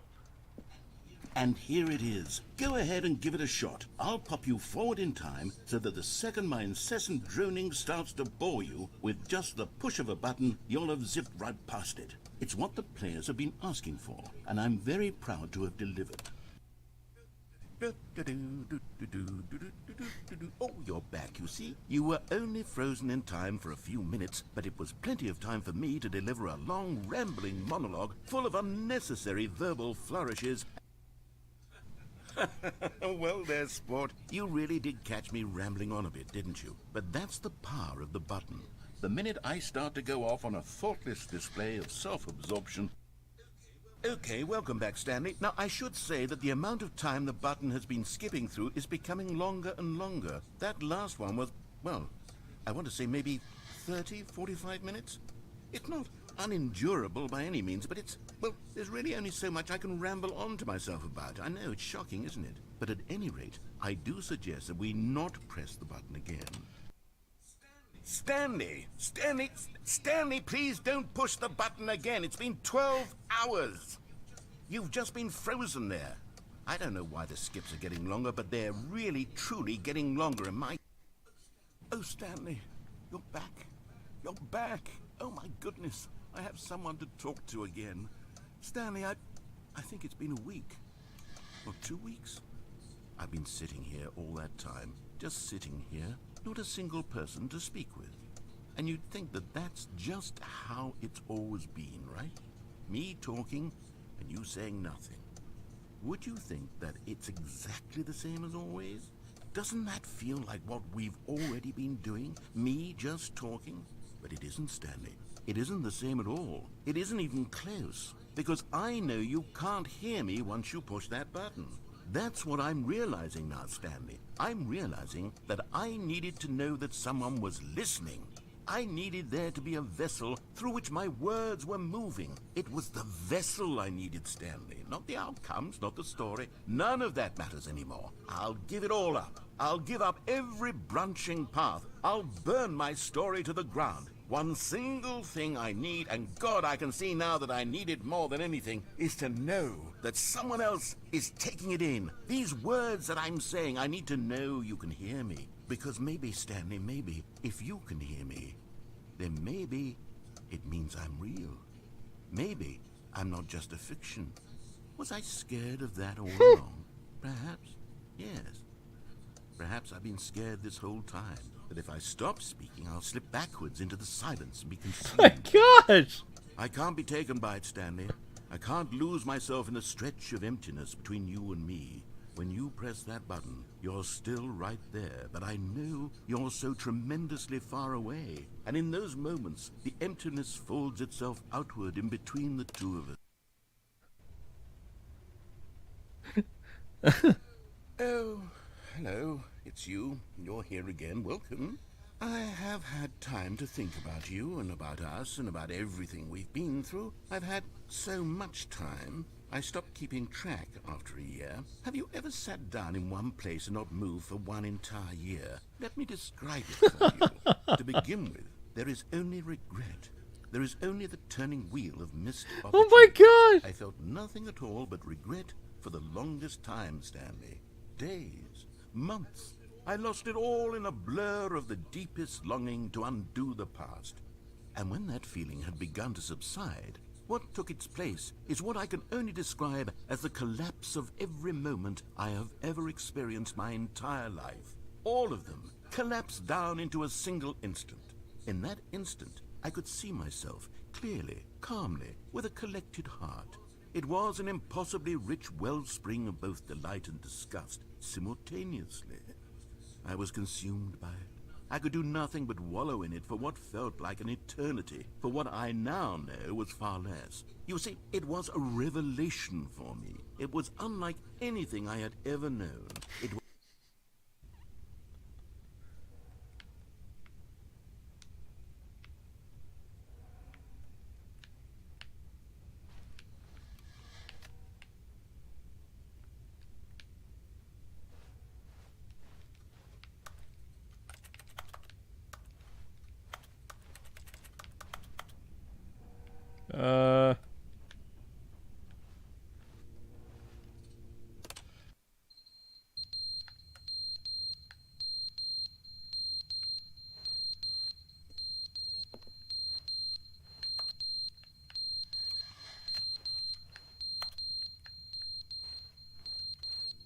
What in the world?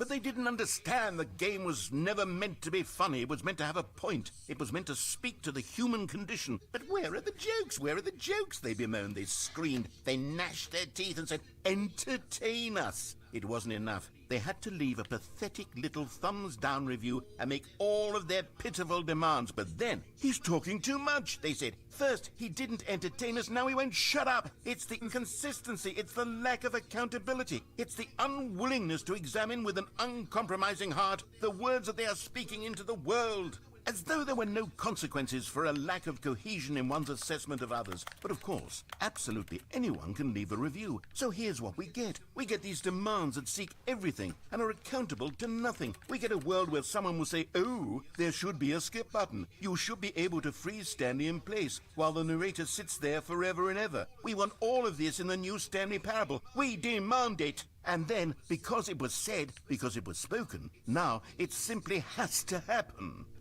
The most immediate desires, every single thing demanded by every person at every moment in time. If someone wants it,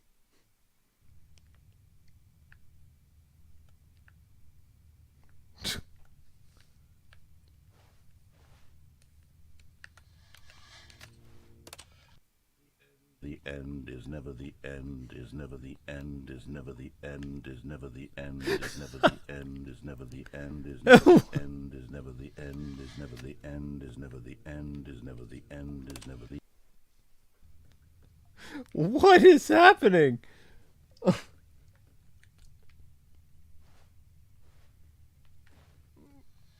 uh...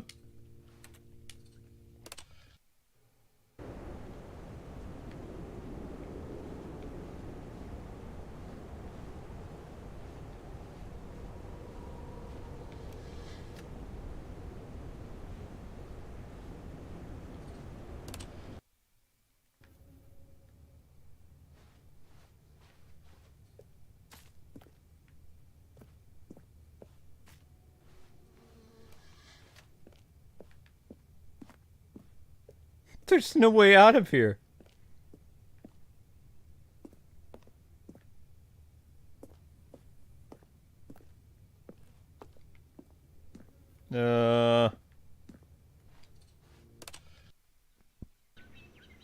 What?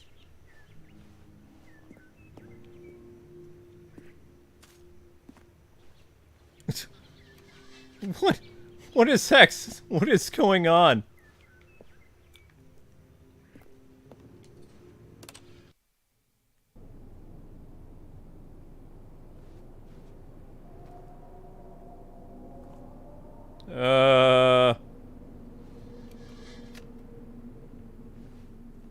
Hello?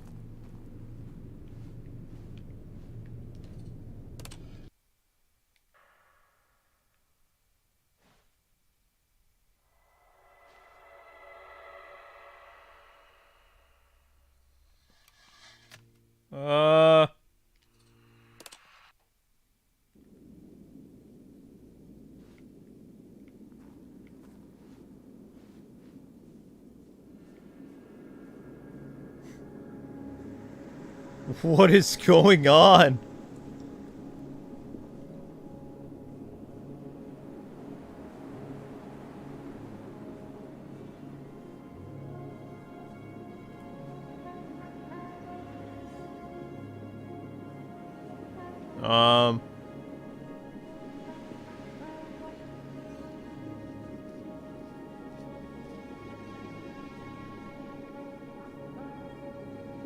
This is, this is incredibly random.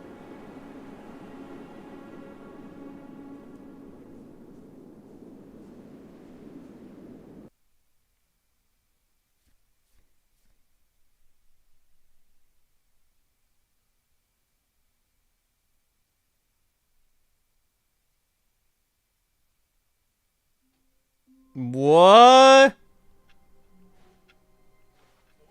all of his co-workers were gone. What could it mean? Stanley decided to go to the meeting room. Perhaps he had simply missed a memo.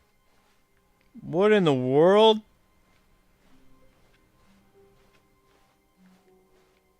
New content? Oh, good. You notice my sign. Yes, I have something very exciting to show you. Okay.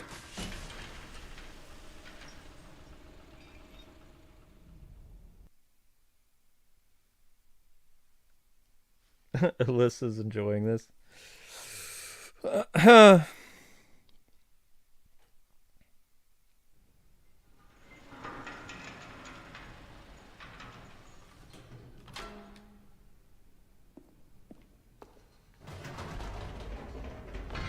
You see, Stanley, I've been reflecting on the Stanley Parable and about how roundly disappointing this Ultra Deluxe version has turned out to be. The original Stanley Parable was a landmark, and any new content for it should live up to that legacy. So forget this Ultra Deluxe nonsense. I say we take it one step even further. Which is why I'm very proud to announce for the first time ever, the Stanley Parable 2. What?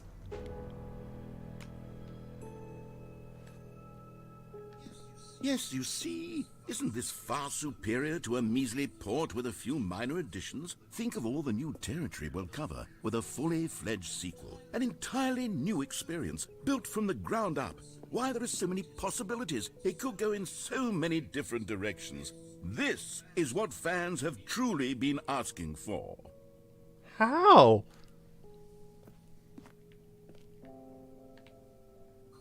Calling it the Stanley Parable 2 is just so much catchier than Taste Ultra the Deluxe, sequel. don't you think? Ultra Deluxe? What does it even mean? But the Stanley Parable 2, now that's an artistic statement right there. It's future-oriented. It screams progress and innovation and long-term franchising potential. Okay.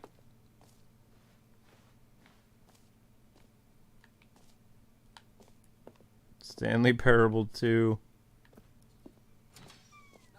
Now, to be clear, I haven't quite nailed down what exactly the Stanley Parable 2 is going to be, but let's take a look at some of the features I've been developing for it. I figure that if I can loosely organize a handful of interesting concepts, that surely the game will sort of naturally spring up around them. It'll all work itself out. Game development is much more of a fuzzy magic than anything scientific or logical, really. New features. Wait, I can duck now?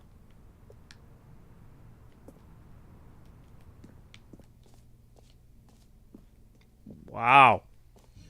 Here we are. Go on, try out some of the new features.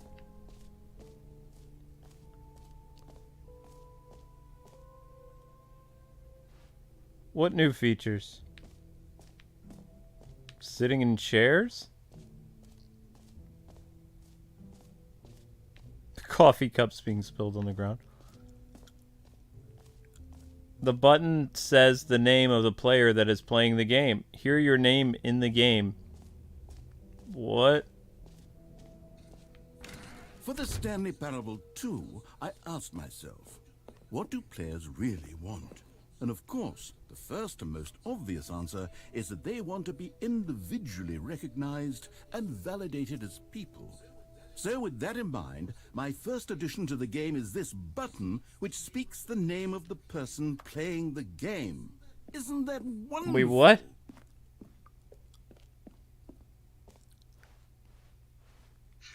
Jim. Sorry, I should have clarified. Right now, the button only says the name Jim. But of course, in the final game, this button will say your name, whatever name that is. Here, let's have you role-play as Jim to really simulate the full experience of this feature. Just play along. I promise you'll love it. Okay, here we go. Let's take a deep breath, clear your mind, forget whoever you are, and simply become a person named Jim. Jim. Whoa, hold on. I wasn't finished setting up the backstory. If you don't properly roleplay as Jim, then you'll never understand the impact of this button. Otherwise, it's just a stupid button that says somebody else's name. Okay, we're doing it again, and this time let me finish first. Now, allow yourself to become Jim. Jim. All right, fine, whatever. It's just a meaningless button that says Jim. Are you happy now? Get out of here. I'm done with this button. Why don't you go humiliate me in front of a different feature that I worked very hard on? Jim. See, if you'd only played along, that would have been your name the button says, but no. Instead, I can't even think about it. I'm taking the Jim button away. Jim.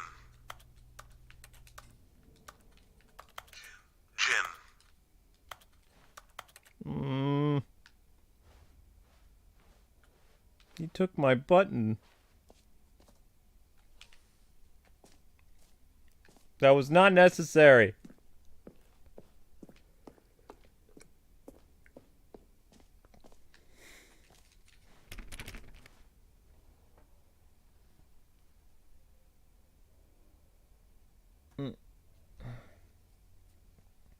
He took my button. That was mine. Maybe I'll only let people named Jim play the Stanley Parable too. They would appreciate what I've created here. I mean...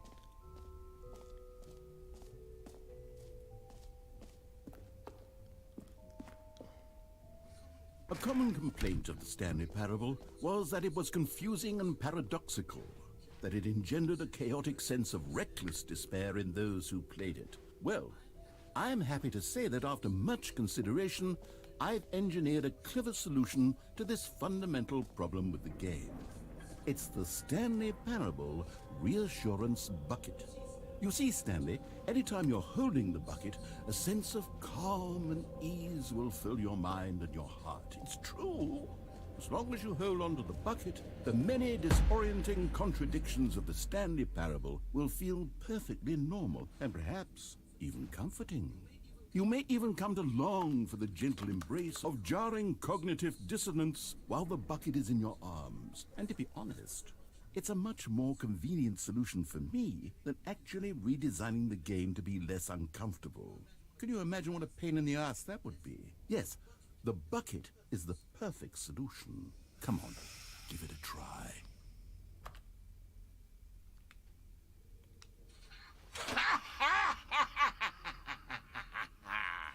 Can you feel it?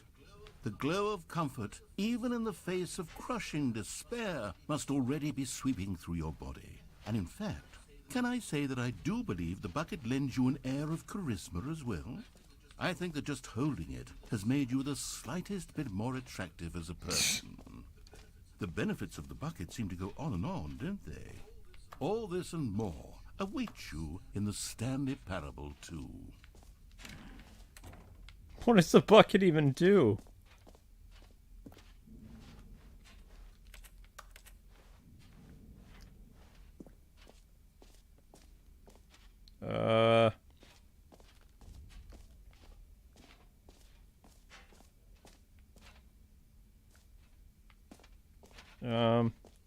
I'm ready to go now. Oh, thank you.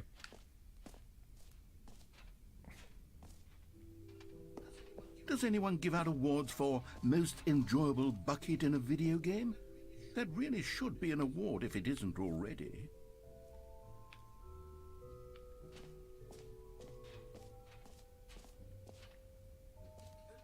Okay, I'll be honest, I haven't yet decided on this one.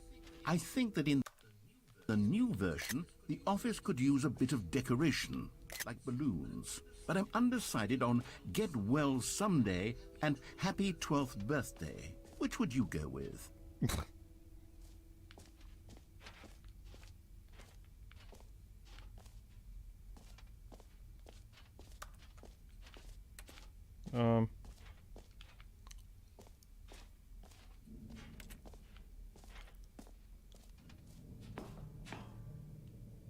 Happy 12th birthday, step niece.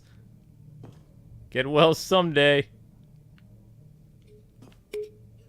You know, sometimes when you solicit another person's opinion, it makes you realize that you knew which one you actually really wanted all along. Get well someday it is. Okay.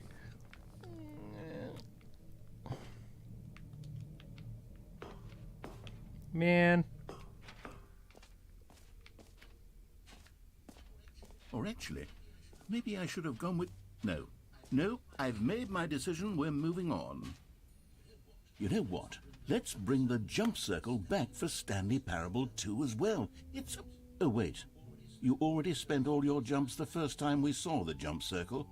Oh well. I suppose it can just be a nice decorative piece then. Jump circle.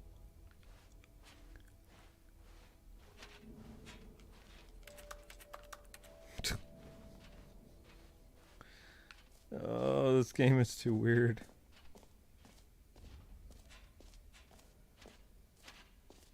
But I like the gym button.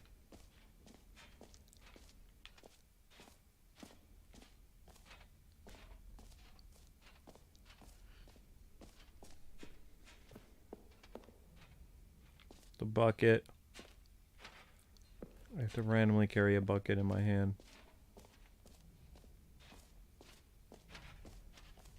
Collectibles.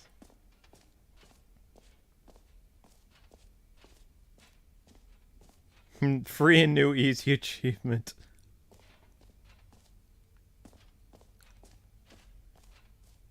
Pull the lever, receive your new achievement. No more steps, it just works. Now, here's something special. You remember that broken test achievement that got left in the game on accident? Well, I'm developing a technology to simply give you the achievement.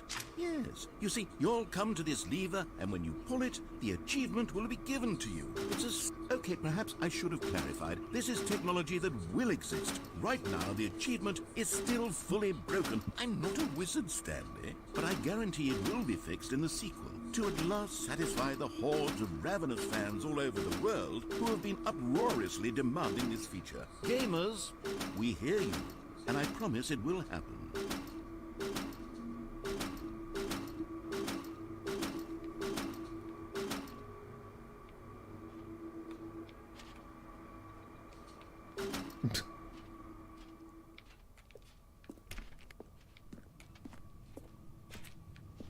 Creepy red lights.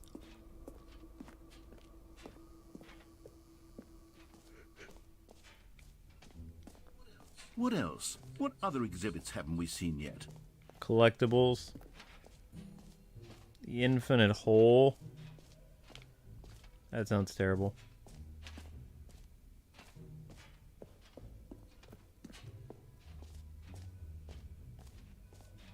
That's new.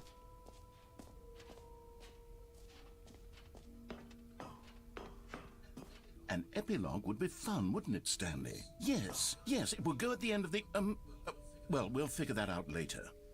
Okay.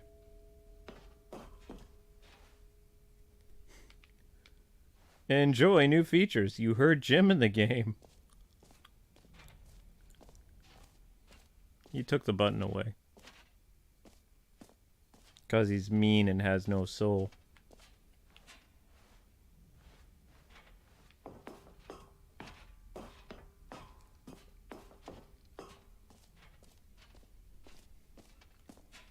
What is the purpose of the bucket?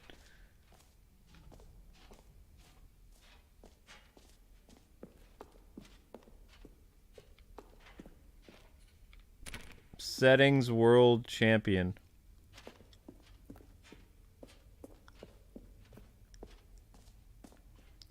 Alright, let's check out the collectibles.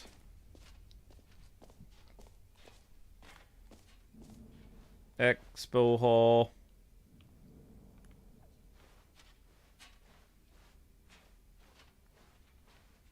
To the jump circle.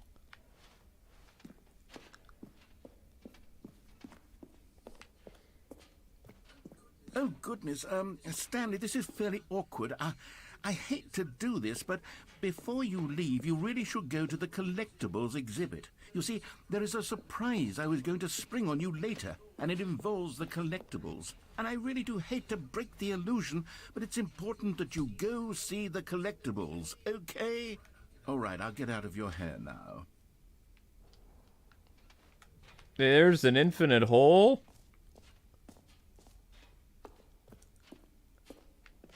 Ooh. Ah, collectibles. Now it's a real video game. In the Stanley Parable 2, you'll run around gathering up these miniature Stanley figurines. And what's truly innovative is that there will be no reward for collecting all of them. I don't want to stifle the intrinsic joy of watching a number go up. You simply collect all of them, and then you move the hell on with your unremarkable life.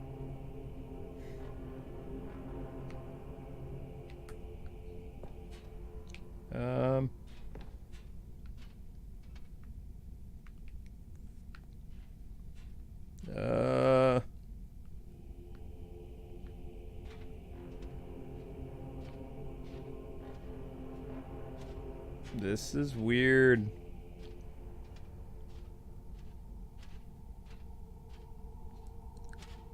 Is it a Stanley collectible?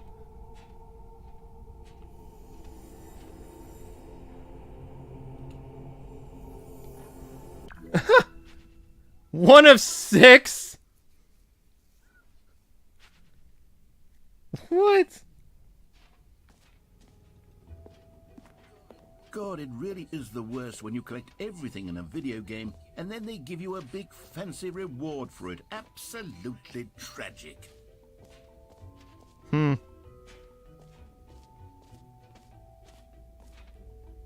Surrounding area depth infinite. What? Stanley, here's an idea that I'm truly fond of. It's never been done before in a video game. This is in fact a hole that you can fall down forever. That's right. Infinite falling. You can fall until the end of time if you like. A stunning leap forward for video games as a medium.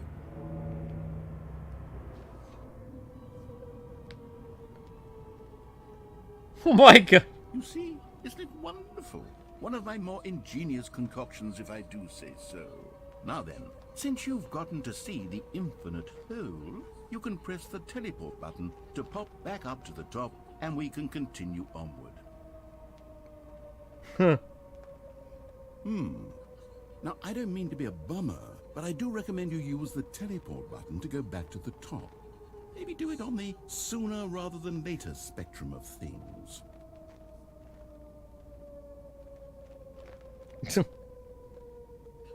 Okay, Stanley, I don't know quite how to say this tactfully, but it's possible that I slightly exaggerated the infinite nature of the hole.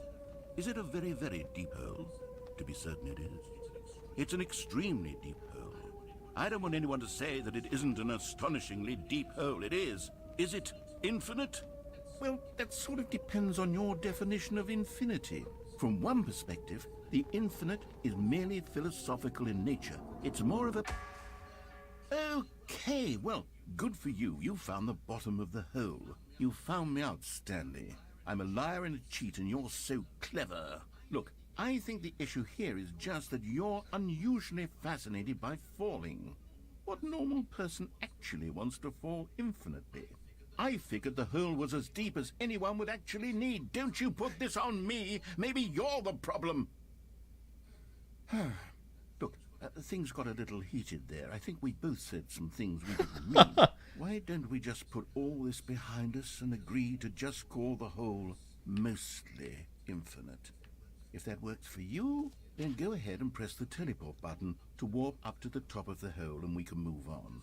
I'll just be up here when you're ready. Great. Now, I'm very excited to show you even more of my ideas for the sequel. Oh, for heaven. You see, I was right. The problem is you. The problem is that you like holes too much. Not normal. A normal person would have said, yep, that's an infinite hole right there. Goes on forever till the end of time. Don't need to see it all, but not you. Oh, no, no, no, no. You have a weird sort of... Oh.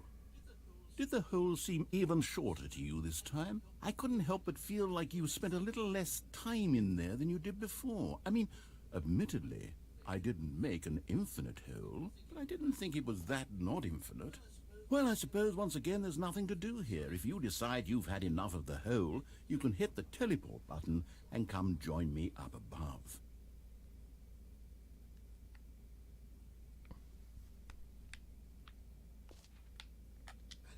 Had enough? I'm positively thrilled. I really do have so much more to show you, and to talk about, and I've had enough of the hole for a lifetime. Gosh, how could I have guessed? You're back in the hole. If this starts to become a thing where... Wow. Okay. Yes. I'm starting to become extremely certain that the hole is not only not infinite, but that it's growing steadily less and less infinite. I suspect that I'm starting to hit the point where it's no longer feasible to call the hole infinitely deep, even by the lax overall standards for accountability in marketing. What's going on here? Stanley, I have no explanation for the uncertain nature of the hole's length.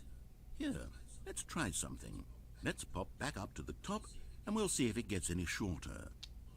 Well, there it is. The shame of my lie has come to haunt me. Not only is the hole not infinite, how is this still appealing to you? I know you're obsessed with holes, but at this depth, I just can't see this scratching the itch. Oh, who am I to judge? You just do whatever it is you're here to do and hit the teleport button when you're ready to move on. Is the, teleport button not working? You sure? Well, I mean, I really don't have an explanation. Still nothing? Well, I suppose there is one thing I can do to fix this. I'm out. Goodbye, Stanley. You couldn't bear to be away from the hole, and now you'll get more time with it than you could ever have asked for. It's a win for everyone. You get to be with the hole, I get to do literally anything else. Take care, Stanley. I hope you and the hole have a wonderful rest of eternity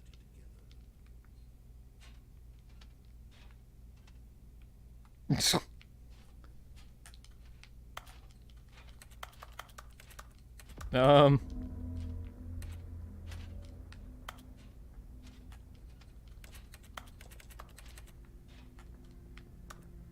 Narrator.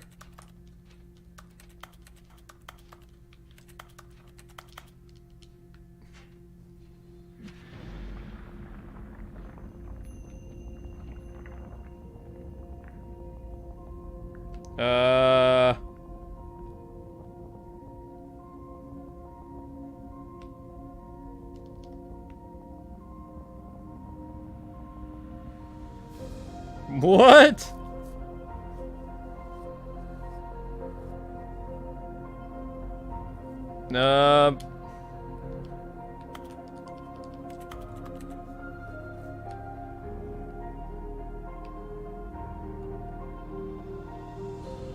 Oh my gosh.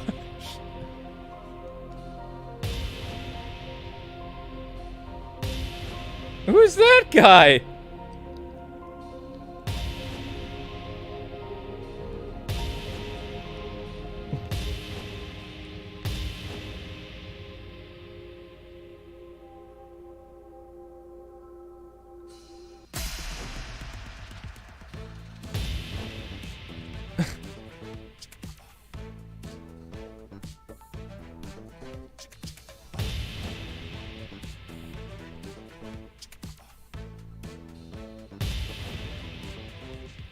What is going on?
Oh my gosh!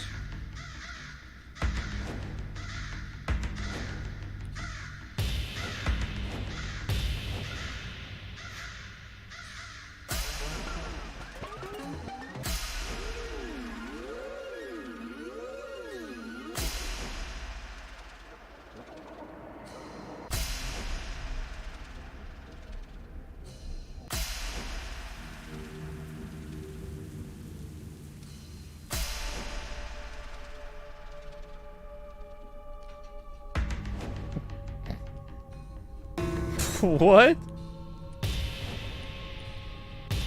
What?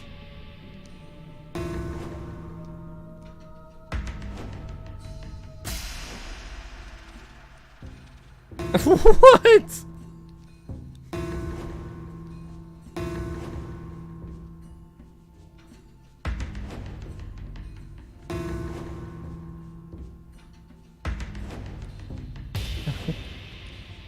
Error! Stanley? Stanley? Stanley! Oh, good, you're awake. It seems you had sort of dozed off there, drifting away into dreamland. But we can't have that, Stanley, because this hole is just so darn fascinating that I want you to be wide awake for every second of it. You don't want to miss a single moment. So how about if I just pop in from time to time and wake you up to keep you really, truly focused on the hole? From the looks of things, you and I will have many, many years here in this hole, and I'm looking forward to all of them. Stay alert, Stanley. I'll be back. Toodle-pip.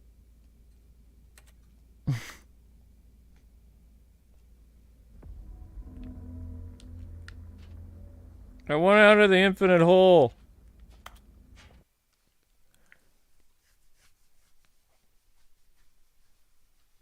Oh my gosh.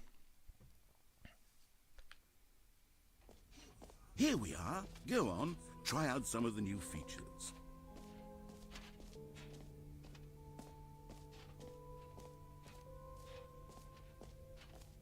Didn't I do all the features?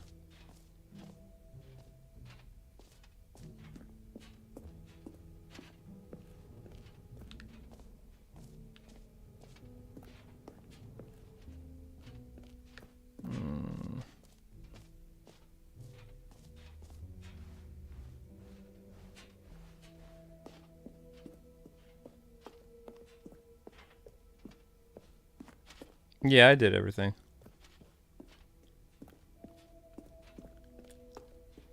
Weird.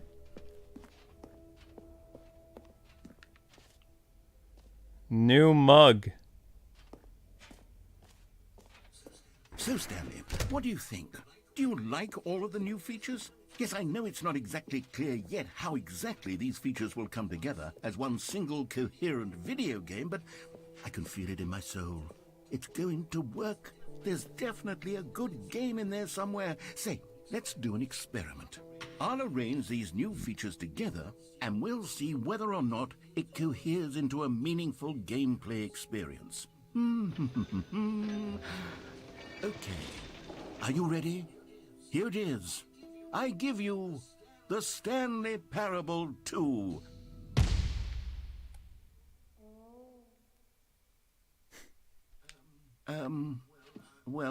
I mean, there's potential here, right? It's sort of... Okay, never mind.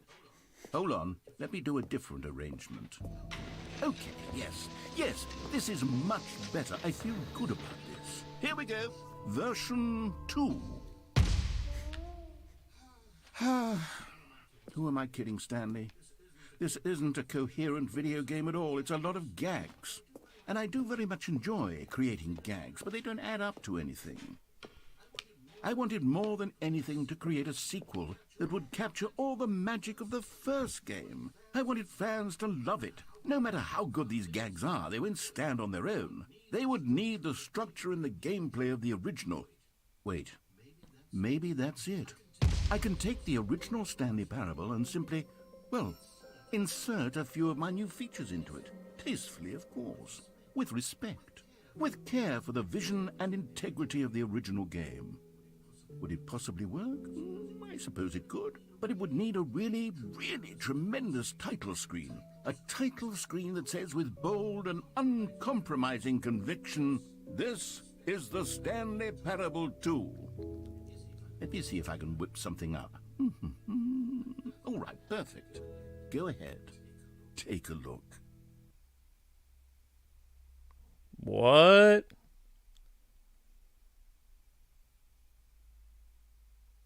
What?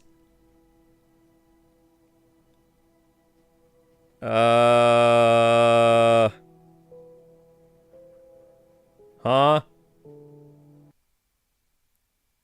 The end is never the end is never the end.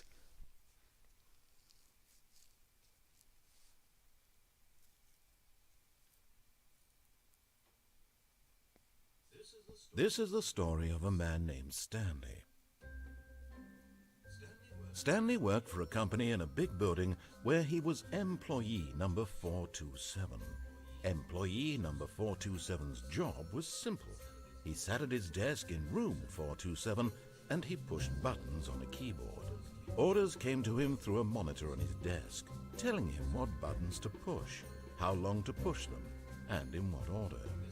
This is what employee 427 did every day of every month of every year. And although others might have considered it soul-rending, Stanley relished every moment that the orders came in, as though he had been made exactly for this job. And Stanley was happy. And then one day, something very peculiar happened. Something that would forever change Stanley. Something he would never quite forget. He had been at his desk for nearly an hour when he realized that not one single order had arrived on the monitor for him to follow.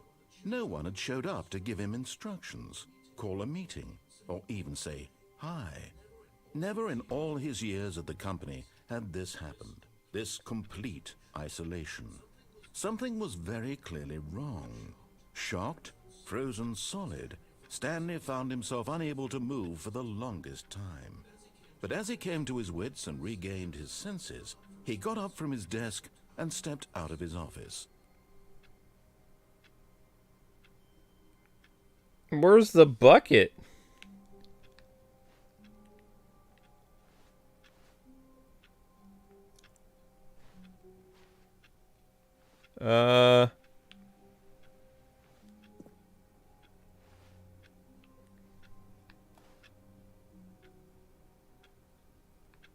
There's no bucket. All of his co-workers were gone. What could it mean? Stanley decided to go to the meeting room. Perhaps he had simply missed a memo. It's a bunch of balloons. Oh. Stanley picked up the bucket.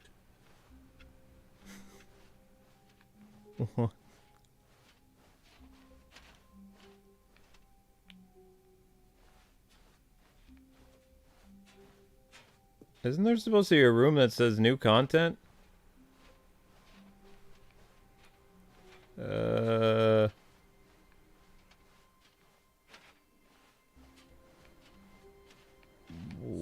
Stanley clung the bucket to his cheek. Could his co-workers really all be gone?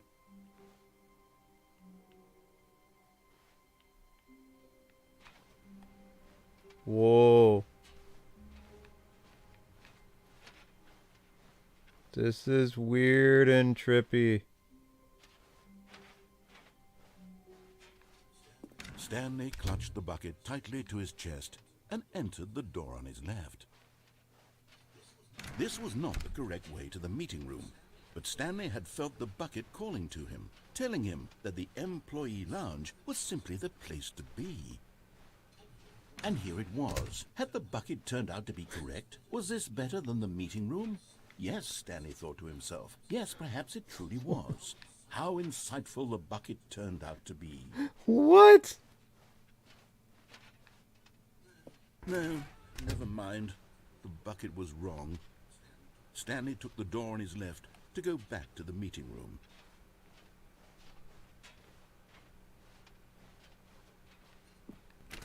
No, Said the bucket. don't go to the meeting room. Go somewhere else. The cargo lift, yes. Go there. Go to the cargo lift.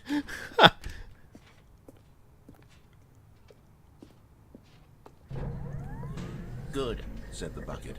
now ride the lift all the way to the top. There's something up there I need you to do. Stanley did not question why or how this bucket was speaking. What? It should have alarmed him, of course, because buckets can't talk. But Stanley chose not to think about this obvious fact. He was firmly convinced that the bucket had spoken to him, and he unthinkingly did whatever the bucket asked.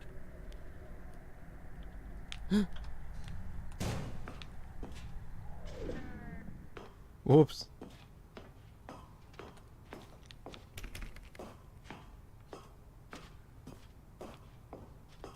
bucket told me not to do that.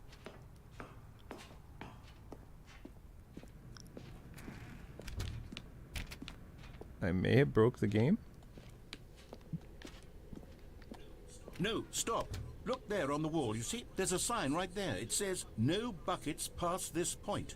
Stanley, how could you think it was okay to bring the bucket here? Unless, what if the problem is that you actually don't know what is a bucket and what isn't a bucket? I suppose that would explain a lot about your behavior up to this point. Which, if that's true, well, my goodness, I think we have to do something about it. This misunderstanding could have dire consequences on the entire rest of the game if not addressed quickly and properly. So much of the impact of the story is dependent on your understanding of what is and isn't a bucket. Please, step in here for a moment.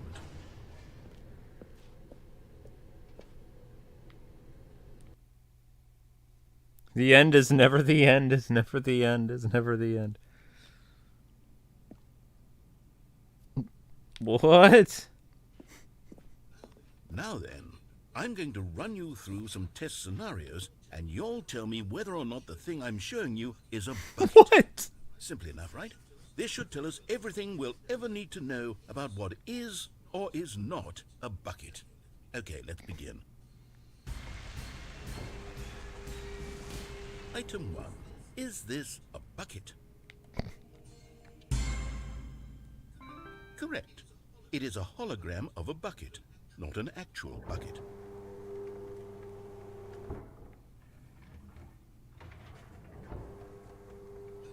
Item 2. Is this a bucket? Correct. It is a 3D printed recreation of a bucket, not an actual bucket. What?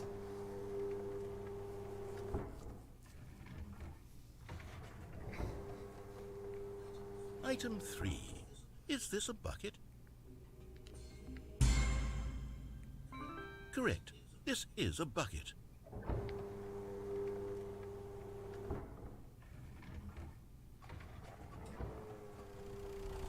Item 4. Is this a bucket? Are you hallucinating? This is a tractor. It's an enormous machine that tills the earth. I thought this was a gimmick. How on earth did you manage to screw it up? Absolutely incredible. Let's just move on to the next one.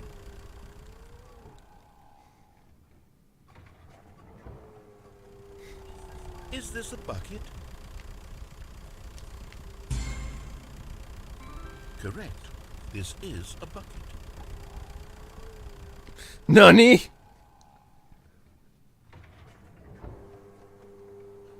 Item 6. Is this a bucket? Trick question. Both. Gotcha. Item... Wait, hold on. I can't find the next one. Let me see. It should be around here somewhere.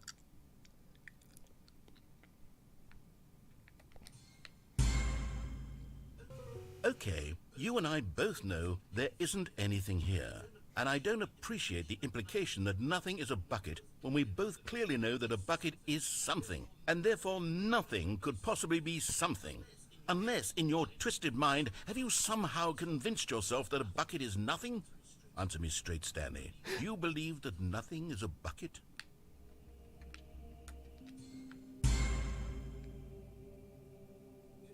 You know what? I'm too confused to even sort it out. I've lost all sense of perspective.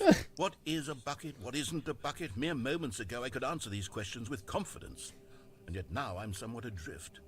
Do any of us know what a bucket is? Am I a bucket? Stanley, I can't keep doing this. I'm losing myself, and myself was all I ever had to begin with. I'm afraid the bucket is threatening to tear our relationship apart. I can't have that. I'm sorry. But I'm going to erase all buckets from the game entirely. Okay, here we go. Oh my gosh, don't take my bucket. What happened? Is everything gone?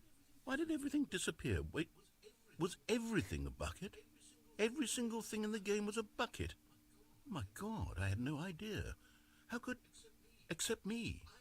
I'm not a bucket after all. And you, Stanley, You're still here. You're not a bucket either. Oh, this is wonderful news. We're not buckets.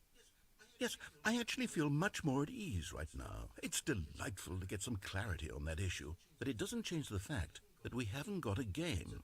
So, tell you what, I'll reset everything and we'll put back all of the buckets, okay? And we'll know that it's all a bucket. But if you run into anyone else, maybe don't mention that. Who knows what that information might do to a person? All right, here we go. What? I don't understand. Am I a bucket? All of his co-workers were gone. What could it mean? Stanley decided to go to the meeting room. Perhaps he had simply missed a memo. Stanley lifted the bucket into his arms, and a wave of comfort rushed over him. Stanley clutched the bucket tightly to his... This was not the correct way to the meeting room, but Stanley had felt the bucket calling to him, telling him that the employee lounge was simply the place to be. And here it was. Had the bucket turned out to be correct? Was this better than the meeting room? Yes, Stanley thought to himself. Yes, perhaps it truly was. How insightful the bucket turned out to be. No, never mind. The bucket was wrong. Stanley took the door on his left to go back to the meeting room. No, Said the bucket. don't go to the meeting room. Go somewhere else. The cargo lift, yes. Go there. Go to the cargo lift. Good, Said the bucket. now ride the lift all the way to the top. There's something up there I need you to do. Stanley did not question why or how this bucket was speaking to him. It should have alarmed him, of course, because buckets can't talk. But Stanley chose not to think about this obvious fact. He was firmly convinced that the bucket had spoken to him, and he unthinkingly did world? whatever the bucket asked. I don't know what's going on. Is the bucket sentient? In here. Said the bucket. Go into this dark room over here. Stanley once again obeyed blindly.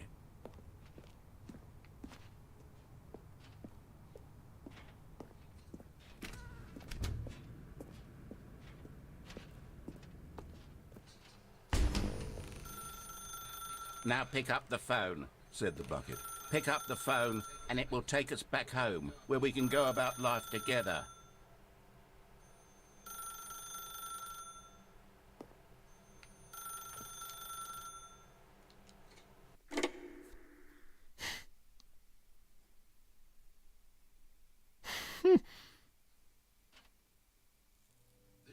This is the sad story of a man named Stanley and his bucket. Once upon a time, I gave Stanley a bucket because I thought he was lonely and could use a friend. And then, very distressingly, he began to believe the bucket could speak to him. Oh my gosh, what?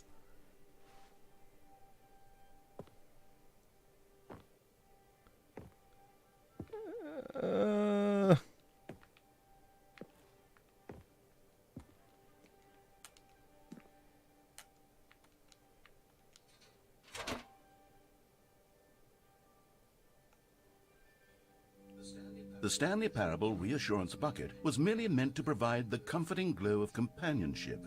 It doesn't literally talk and give you orders. Whatever Stanley is hearing the bucket say to him is just in his head. What in the world? Lately, I've been concerned about him. Wouldn't you be concerned as well? To see him delusional like this, obsessing over an inanimate metal object?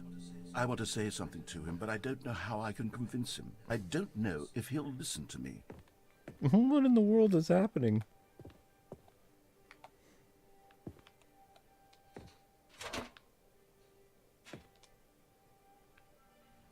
Oh, I'll try anyway. Stanley, can you hear me?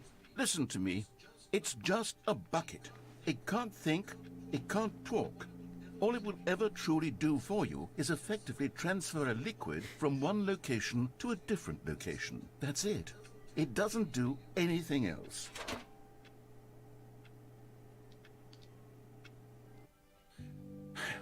You see, he's not listening. He's still taking orders from the bucket. You know, once upon a time it was me he took orders from. Me he trusted and listened to. Now all he cares about is his awful bucket. This stupid hunk of metal. What in the world?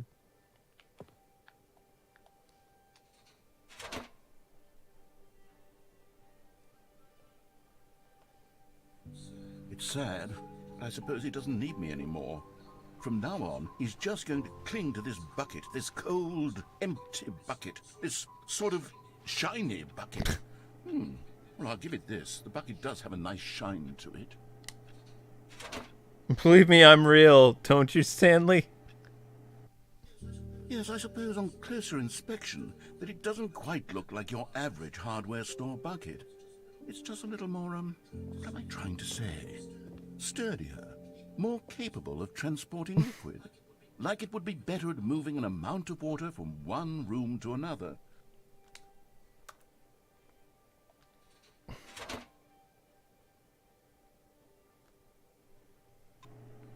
Oh my God, what am I saying? Better at carrying water from room to room. It's a bucket. It's literally just a bucket. Why do I feel some need to point out the ways in which it's so much more than just a regular bucket?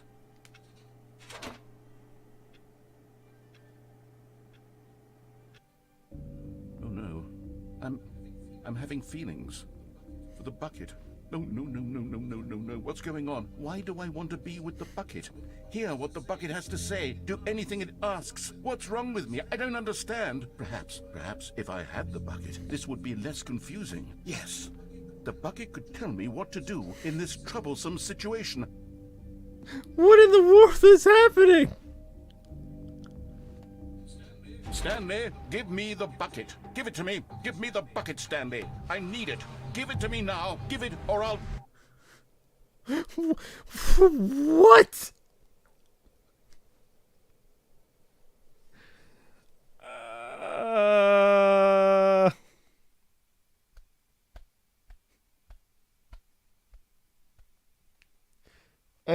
I don't know what's going on.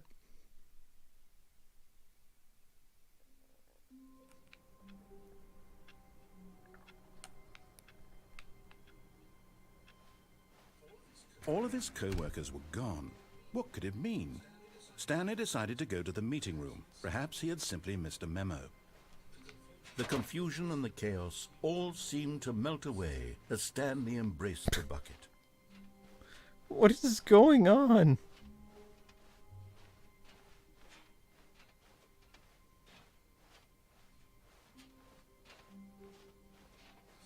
Stanley clutched the bucket tightly to his chest and entered the door on his left.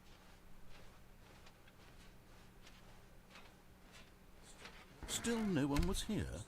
Stanley needed the bucket's warmth and comfort now more than ever. Perhaps his boss's office was where he'd find answers. Coming to a staircase, Stanley and the bucket walked upstairs to the boss's office. But Stanley just couldn't do it.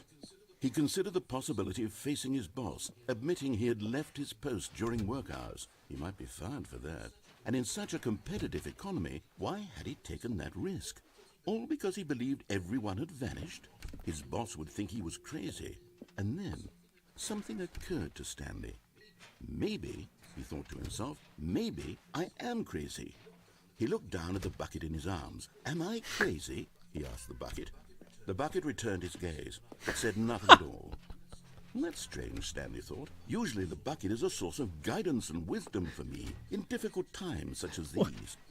He held the bucket close, yet felt none of its familiar reassurance and comfort. And that's when Stanley realized, this isn't my bucket.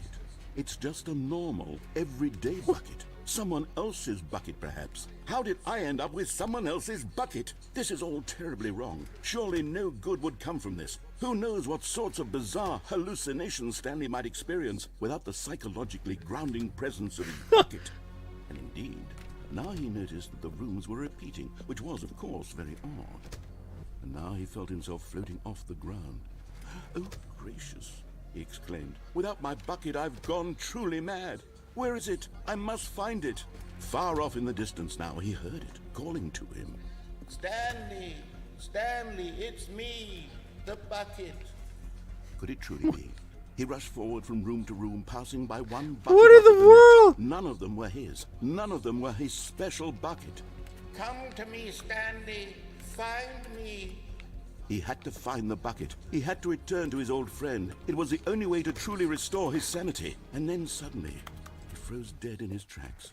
He knew where the voice of the bucket had been coming from. The real bucket was inside of him all along. It was incredibly painful. Stanley doubled over in agony and blacked out. What? This is the story of a woman named Mariella. Mariella woke up on a day like any other. She arose, got dressed, picked up her bucket of comfort and security, and walked to her place of work. But on this particular day, her walk was interrupted by the body of a man who had stumbled through town, talking and screaming to himself, and then collapsed dead on the What? sidewalk.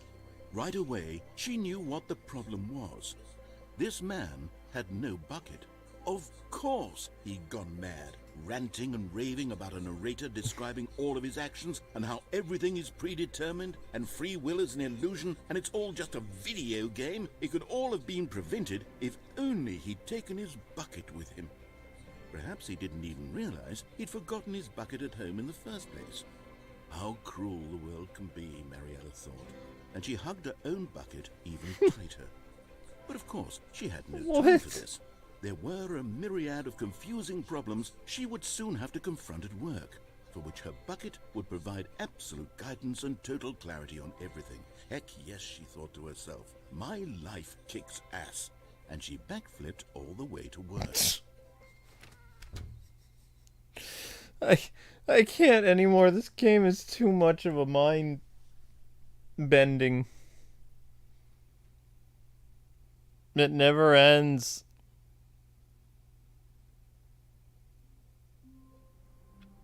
Oh my gosh.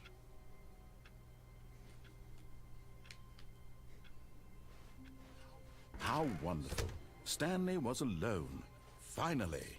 This is great, he thought to himself. Warmth spread through Stanley's arms. With the bucket in his arms again, he was home. It's home in his bucket.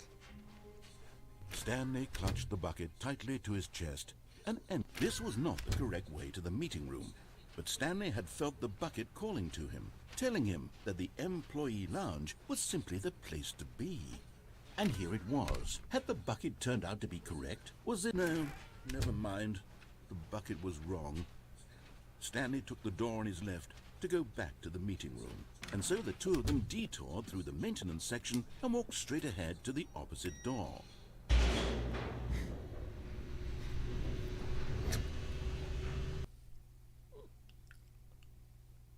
This is my last one, Elisa. I want to hear the bucket. Oh, good, Stanley. I'm glad you found your way here. I knew you'd find this place eventually. What? You see, your friends and I are concerned for you, Stanley. We've come together here because we care about you very much. It's this bucket you're carrying around everywhere. The bucket isn't even from the original Stanley Parable. It's just sequel content. We're the ones that matter, Stanley. Classic characters from the first game, like the Adventure Line and the Broom Closet. Because that's what fans want from a sequel. They want more of their favorite jokes, not this bucket that they've never seen before. Yes, I know I'm the one who gave you the bucket, but you're spending too much time with it. Don't you want another story involving the Adventure Line? We could make the Adventure Line go somewhere new. Yes, yes, that's what the fans want. Let's do it.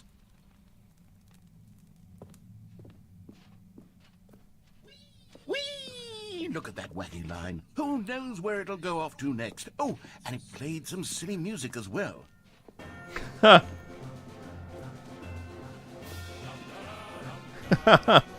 Now this is what the Stanley Parable is all about. Don't you remember all those great jokes from the original dialogue? Also, Stanley is addicted to drugs and hookers. Yes, it's as classic now as it was back then. Let's do it for the fans, Stanley. Let's give them more content exactly like this. But if we want to do that, you're going to have to give something up. Don't you get it, Stanley? We need to get rid of the bucket. That's why I'm very proud to introduce a brand new character. This is the Bucket Destroyer. What? I think it'll make a wonderful new addition to the rich lore of the Stanley Parable. True, it also was not in the original game, but it's such a well-fleshed-out character with so much personality that to me it already feels as though it's been part of the cast all along. Don't you agree? Can you guess what the Bucket Destroyer does? Surely you don't need me to spell it out for you. Go ahead now, Stanley. Say goodbye to the bucket, and then pop it into the machine when you're ready.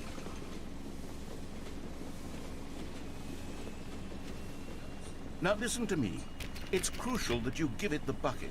I don't know what the Bucket Destroyer will do if it can't destroy your bucket. Destroying buckets is all it knows. That is its singular personality trait.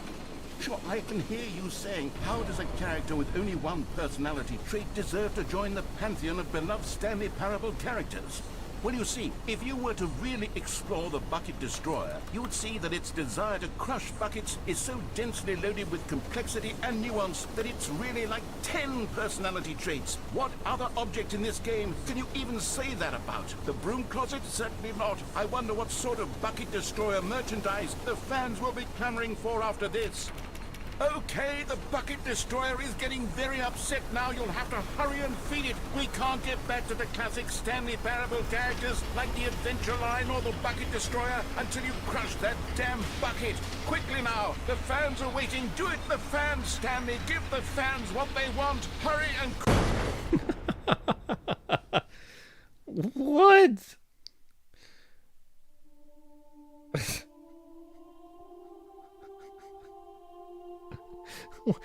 The Bucket Destroyer, my prized creation.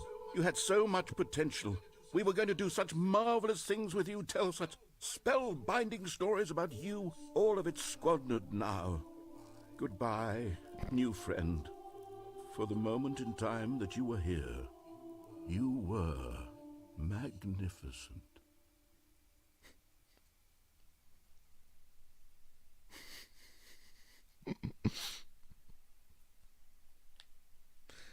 Oh my gosh.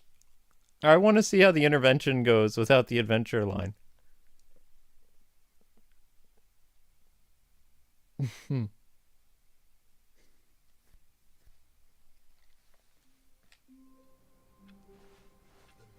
meeting room. Yes, that's where everyone would be. Stanley just needed to get to the meeting room, and from then on, he would never be alone ever again. Stanley picked up the bucket and smiled. He'd never be alone again, not truly alone, not with the bucket around. Stanley clutched the bucket tightly to his... This was not the correct way to the meeting room, but Stanley had felt the bucket calling to him, telling him that the employee lounge was simply the place to be. And here it was. Had the bucket turned out to be correct? Was this better than the meeting room? Yes, Stanley thought to himself. Yes, perhaps it truly was. How insightful... No, never mind. The bucket was wrong. Stanley took the door on his left to go back to the meeting, and so the two of them detoured through the maintenance section and walked straight ahead to the opposite door.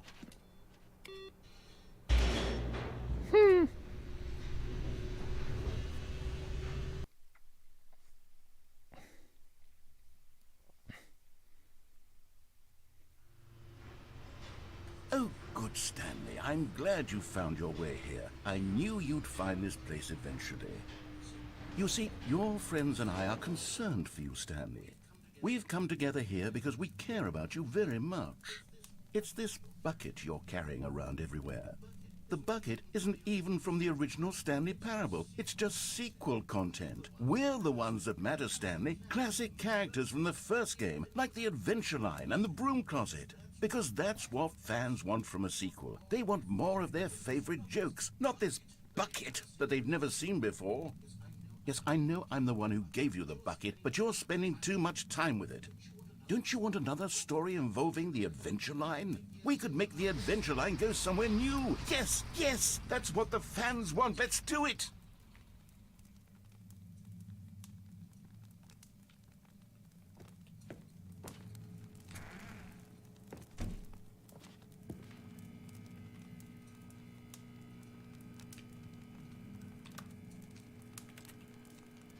I don't remember the broom closet from the original.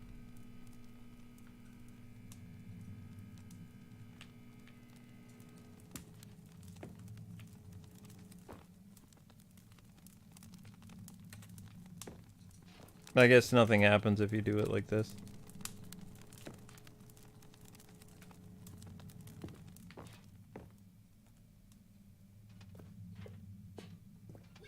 Whee! Look at that wacky line. Who knows where it'll go off to next? Oh, and it played some silly music as well.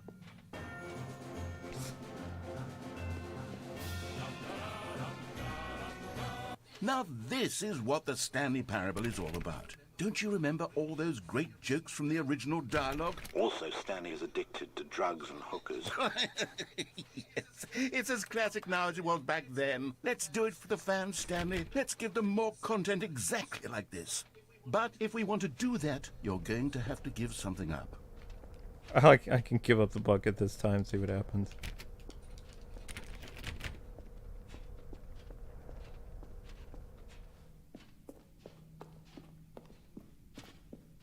They make it so dark and ominous, though.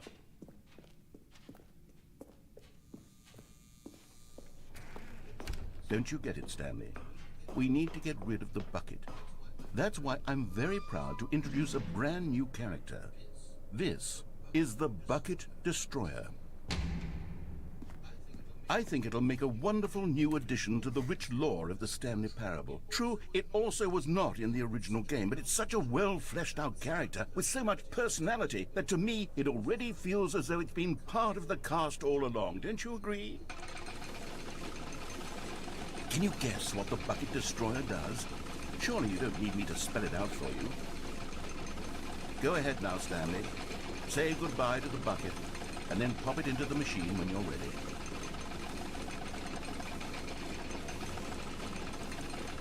Now listen to me. It's crucial that you give it the bucket. I don't know what the Bucket Destroyer will do if it can't destroy your bucket. Destroying buckets is all it knows. That is its singular personality trait. Sure, I can hear you saying, how does a character with only one personality trait... I'm trying to give it the bucket. ...of beloved Stanley Parable characters? Well, you see, if you were to really explore the Bucket Destroyer, you would see that its desire to crush buckets is so densely loaded with complexity and nuance that it's really like 10 personality traits. What other object in this game can you even say that about? The broom closet? Certainly not. I wonder what sort of Bucket Destroyer merchandise the fans will be clamoring for after this. Okay, the Bucket Destroyer is getting very upset now. You'll have to hurry and feed it. We can't get back to the classic Stanley Parable characters like the Adventure Line or the Bucket Destroyer until you crush that damn bucket. Quickly now, the fans are waiting. Do it, the fans, Stanley. Give the fans what they want. Hurry and... You can't give it the bucket.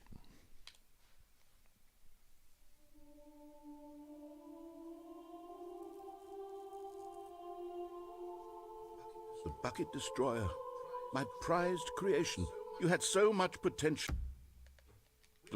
We were going to do such marvelous things with you, tell such spellbinding stories about you. All of it squandered now.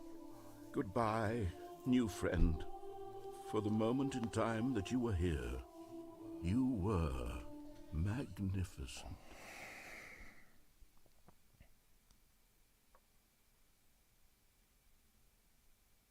That was the bucket's plan all along.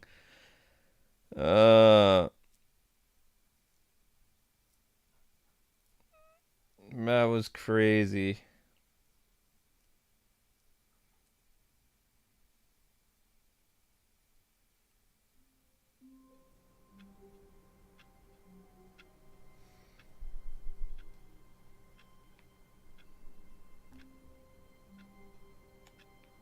I don't even know.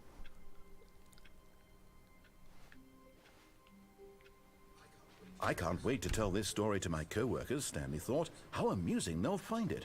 Oh, won't we all just laugh and laugh at the time I thought everyone had gone missing.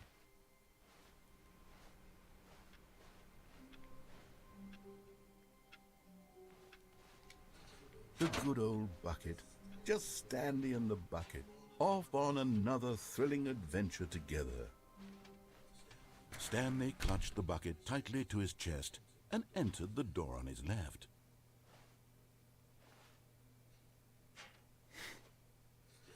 This was not the correct way to the meeting room, but Stanley had felt the bucket calling to him, telling him that the employee lounge was simply the place to be. And here it was. Had the bucket turned out to be correct? Well, no, never mind. The bucket was wrong. Stanley took the door on his left to go back to the meeting room. No, Said the bucket. don't go to the meeting room. Go somewhere else. The cargo lift, yes. Go there. Go to the cargo lift. Good. Said the bucket. But Stanley feared that any path he walked might lead to the separation of himself and the bucket, his dearest friend.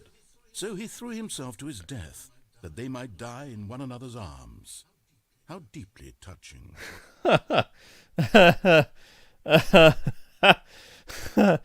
Oh, why? This is too weird. I can't anymore.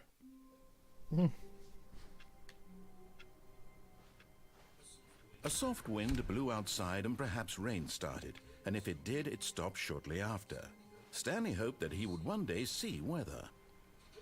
Where are we going today? The bucket asked. Stanley just smiled. Anywhere they went together would be perfectly fine with him. Oh my gosh, this game. Stanley clutched the bucket tightly to his chest and entered the door on his left.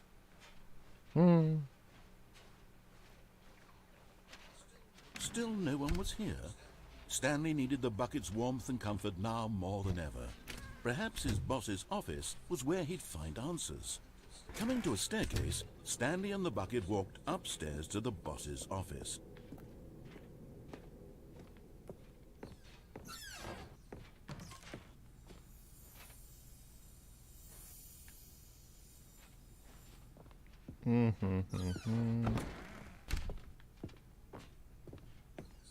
Stepping into his manager's office, Stanley was once again stunned to discover not an indication of any human life.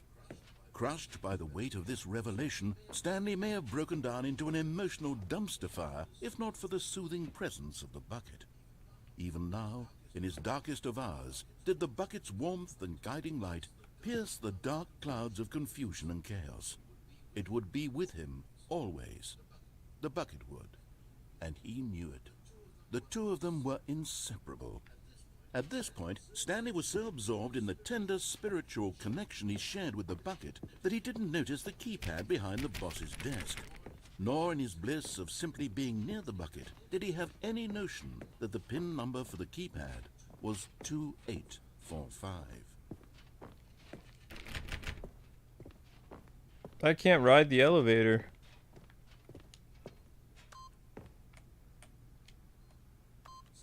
Stanley just sat around twiddling his thumbs.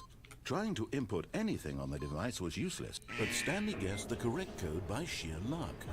Was it that the bucket knew all along? Was the bucket guiding him? Yes, this is certainly the most logical explanation.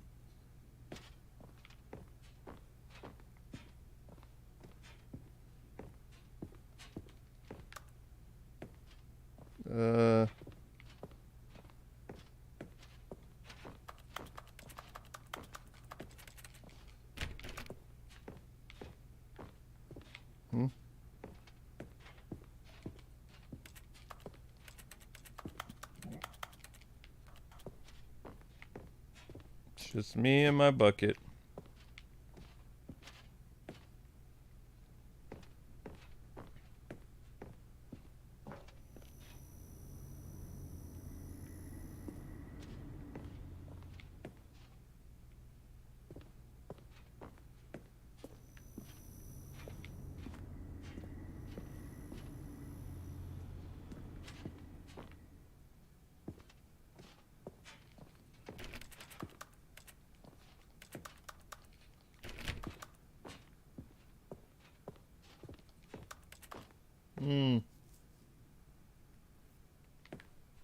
You want me to go here, Elisa?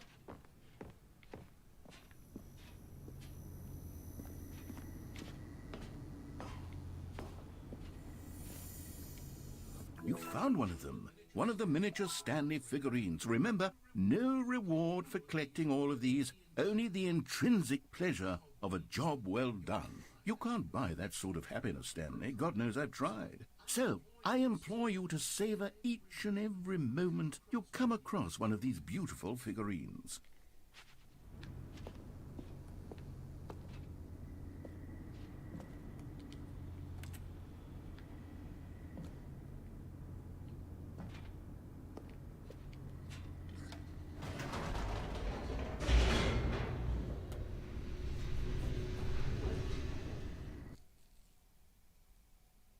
Get back to the bucket.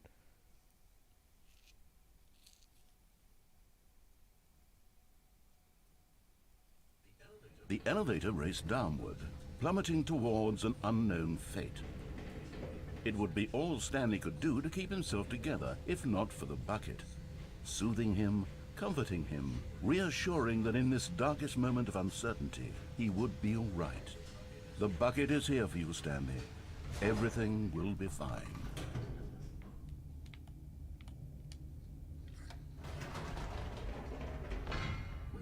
Wait, Stanley said to the bucket. Can we go back up? When I was pressing those keypad buttons, there was something very intriguing about the number 3. I want to go back so I can try pressing the number 3 again. The bucket said nothing.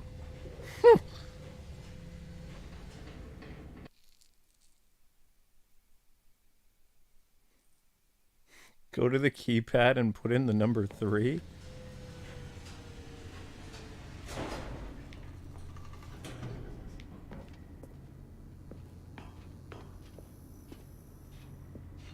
Here we are, said Stanley. Now I'm going to try out that number 3 button. He took the bucket over to the keypad and began absolutely slamming on the number 3 over and over and over. Wow, he said. The number 3 is such a special button. I'm having the time of my life. Stanley looked expectantly at the bucket, but the bucket remained silent. This was a shock to Stanley, who had always felt such a connection with the bucket. How was this not as exciting to the bucket as it was to him? Once Stanley had had enough of the number 3, he got back in the elevator.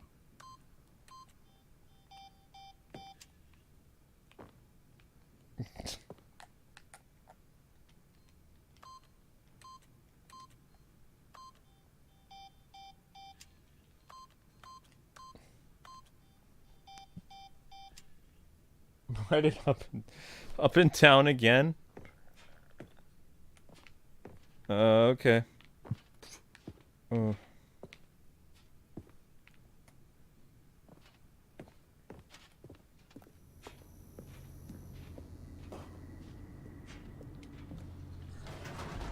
Perhaps the bucket had missed something.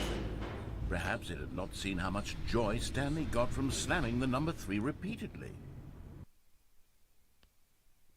This narrator is amazing. I almost wish the narrator was John Cleese.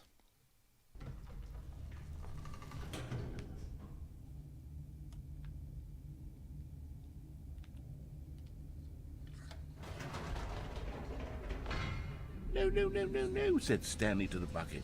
You can't go on yet. Not till you understand how much the number 3 means to me. You and I have been through so much together, and I just want you to see what I see. Feel the happiness I feel. He smiled at the bucket, and the bucket said nothing.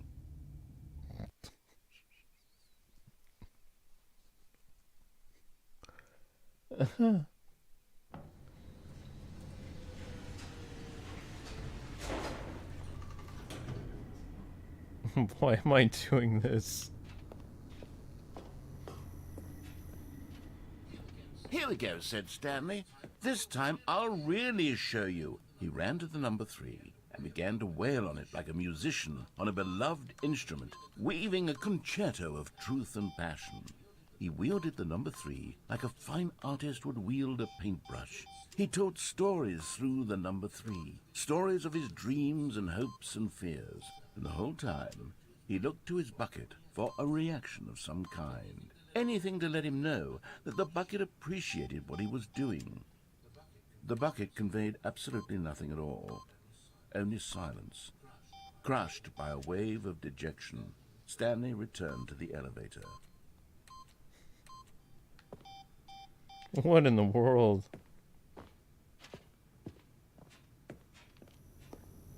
This game is starting me to feel a little crazy. Stanley and the bucket were so close. They'd always been there for one another. Why suddenly could the bucket not connect with this passion of Stanley's? The question caused Stanley to ruminate the whole way down the elevator. He knew that there must be a way to get through to the bucket, to communicate fully with his dear friend. Surely there was a solution, mustn't there be?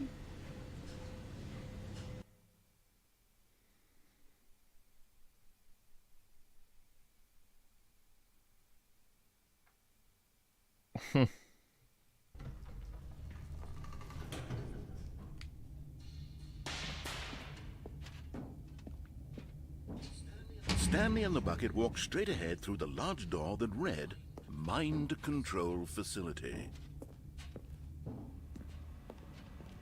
Although this passageway had the word escape written on it, the truth was that at the end of this hall, Stanley and the bucket would both meet a violent death. The door behind them was not shut. Stanley and the bucket still had every opportunity to turn around and get back on track.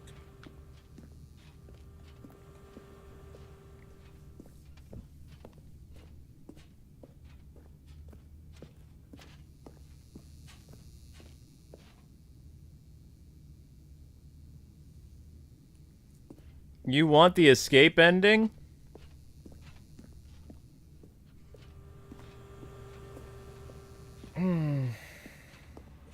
But of course, Stanley and the bucket thought better of it and realized they simply had too much to live for.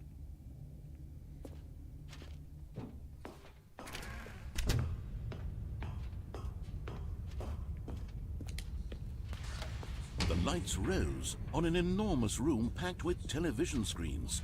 What horrible secret did this place hold? Stanley and the bucket both wondered to themselves.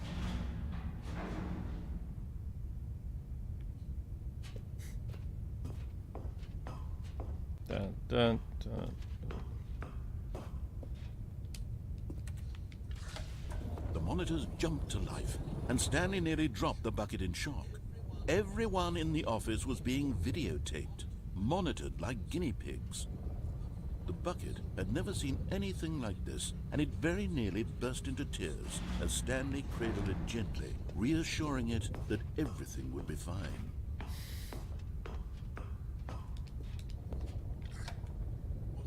Was the bucket under the mind control facility's influence as well?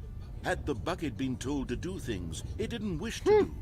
What kinds of things does a bucket want to do or not want to do in the first place? These questions raced furiously in Stanley's feeble mind. No! He screamed into the bucket. He couldn't accept it. His own life in someone else's control, never! He squeezed the bucket tighter. His one friend in the entire world.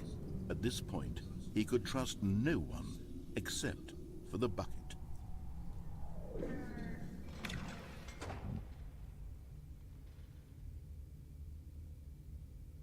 Too many buckets, bucket. Or sad or content. Walking, eating, working, all of it monitored and commanded from this very place.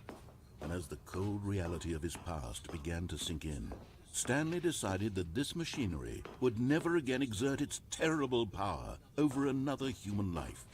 For he and the bucket would dismantle the controls for good.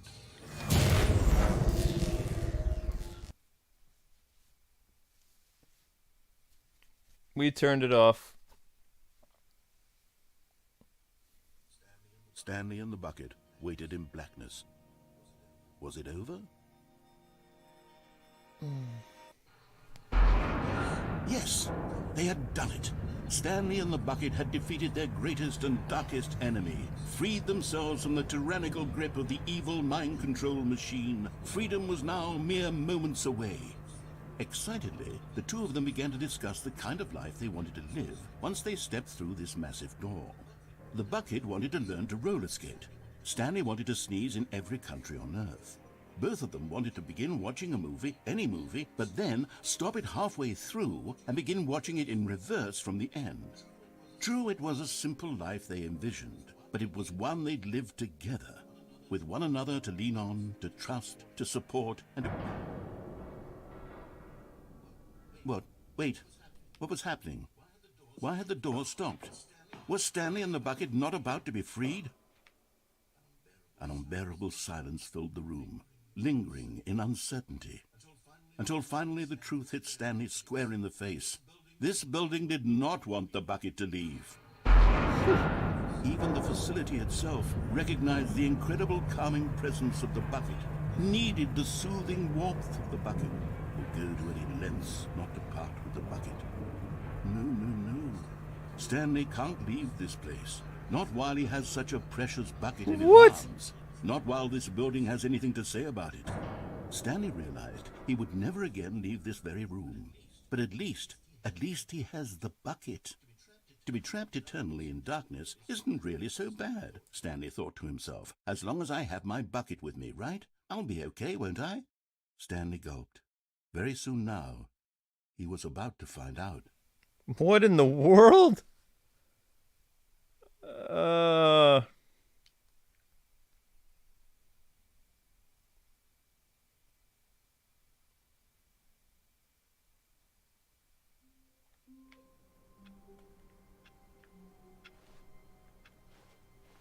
I don't understand. All of his co-workers were gone. What could it mean? Stanley decided to go to the meeting room. Perhaps he had simply missed a memo. No more. No more. Oh my gosh. No more. There, that's the Stanley Parable too. Oh, that's so weird. I don't even... wow. First achievement, beat the game. You can't jump. Click on 430 times.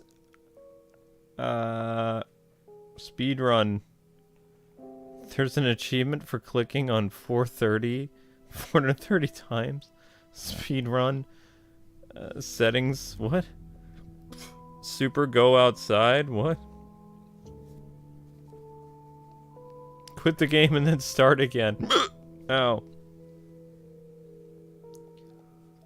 Oh my gosh.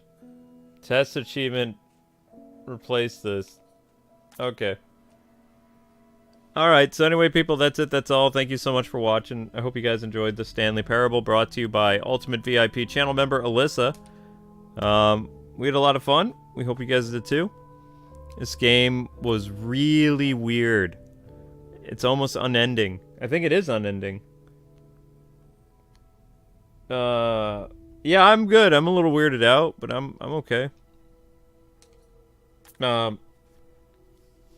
It was amazing though. The narrator is what makes this game special. It's just really, really strange. Okay. So I'm gonna get your stream set up for tomorrow, and then I'm gonna have something to eat, and I don't know what else I'm doing. But yep. Stay breathtaking, guys and gals. There is an Ultimate Select stream tomorrow night. I don't know what it is though. I want to say it's Chad, but hang on, let me see. What is Ultimate stream tomorrow? Ultimate stream tomorrow is Chad. Yeah, Monster Hunter. Monster Hunter Ghosts and Goblins tomorrow, 5:25. And then 5:26 is called Plague, whatever Plague is. And then Akira's on the 27th. And on the 28th is Clayton. And I think that's it. Yeah, that was weird. Okay, thank you, Elisa, for your support. And I'll catch you guys later. I'm gonna find something to eat, I guess. Watch some anime, upload some stuff. Take care, everybody, and avoid buckets, because buckets will be your downfall. Words of wisdom, Bucket. Bye-bye. Later, buckets.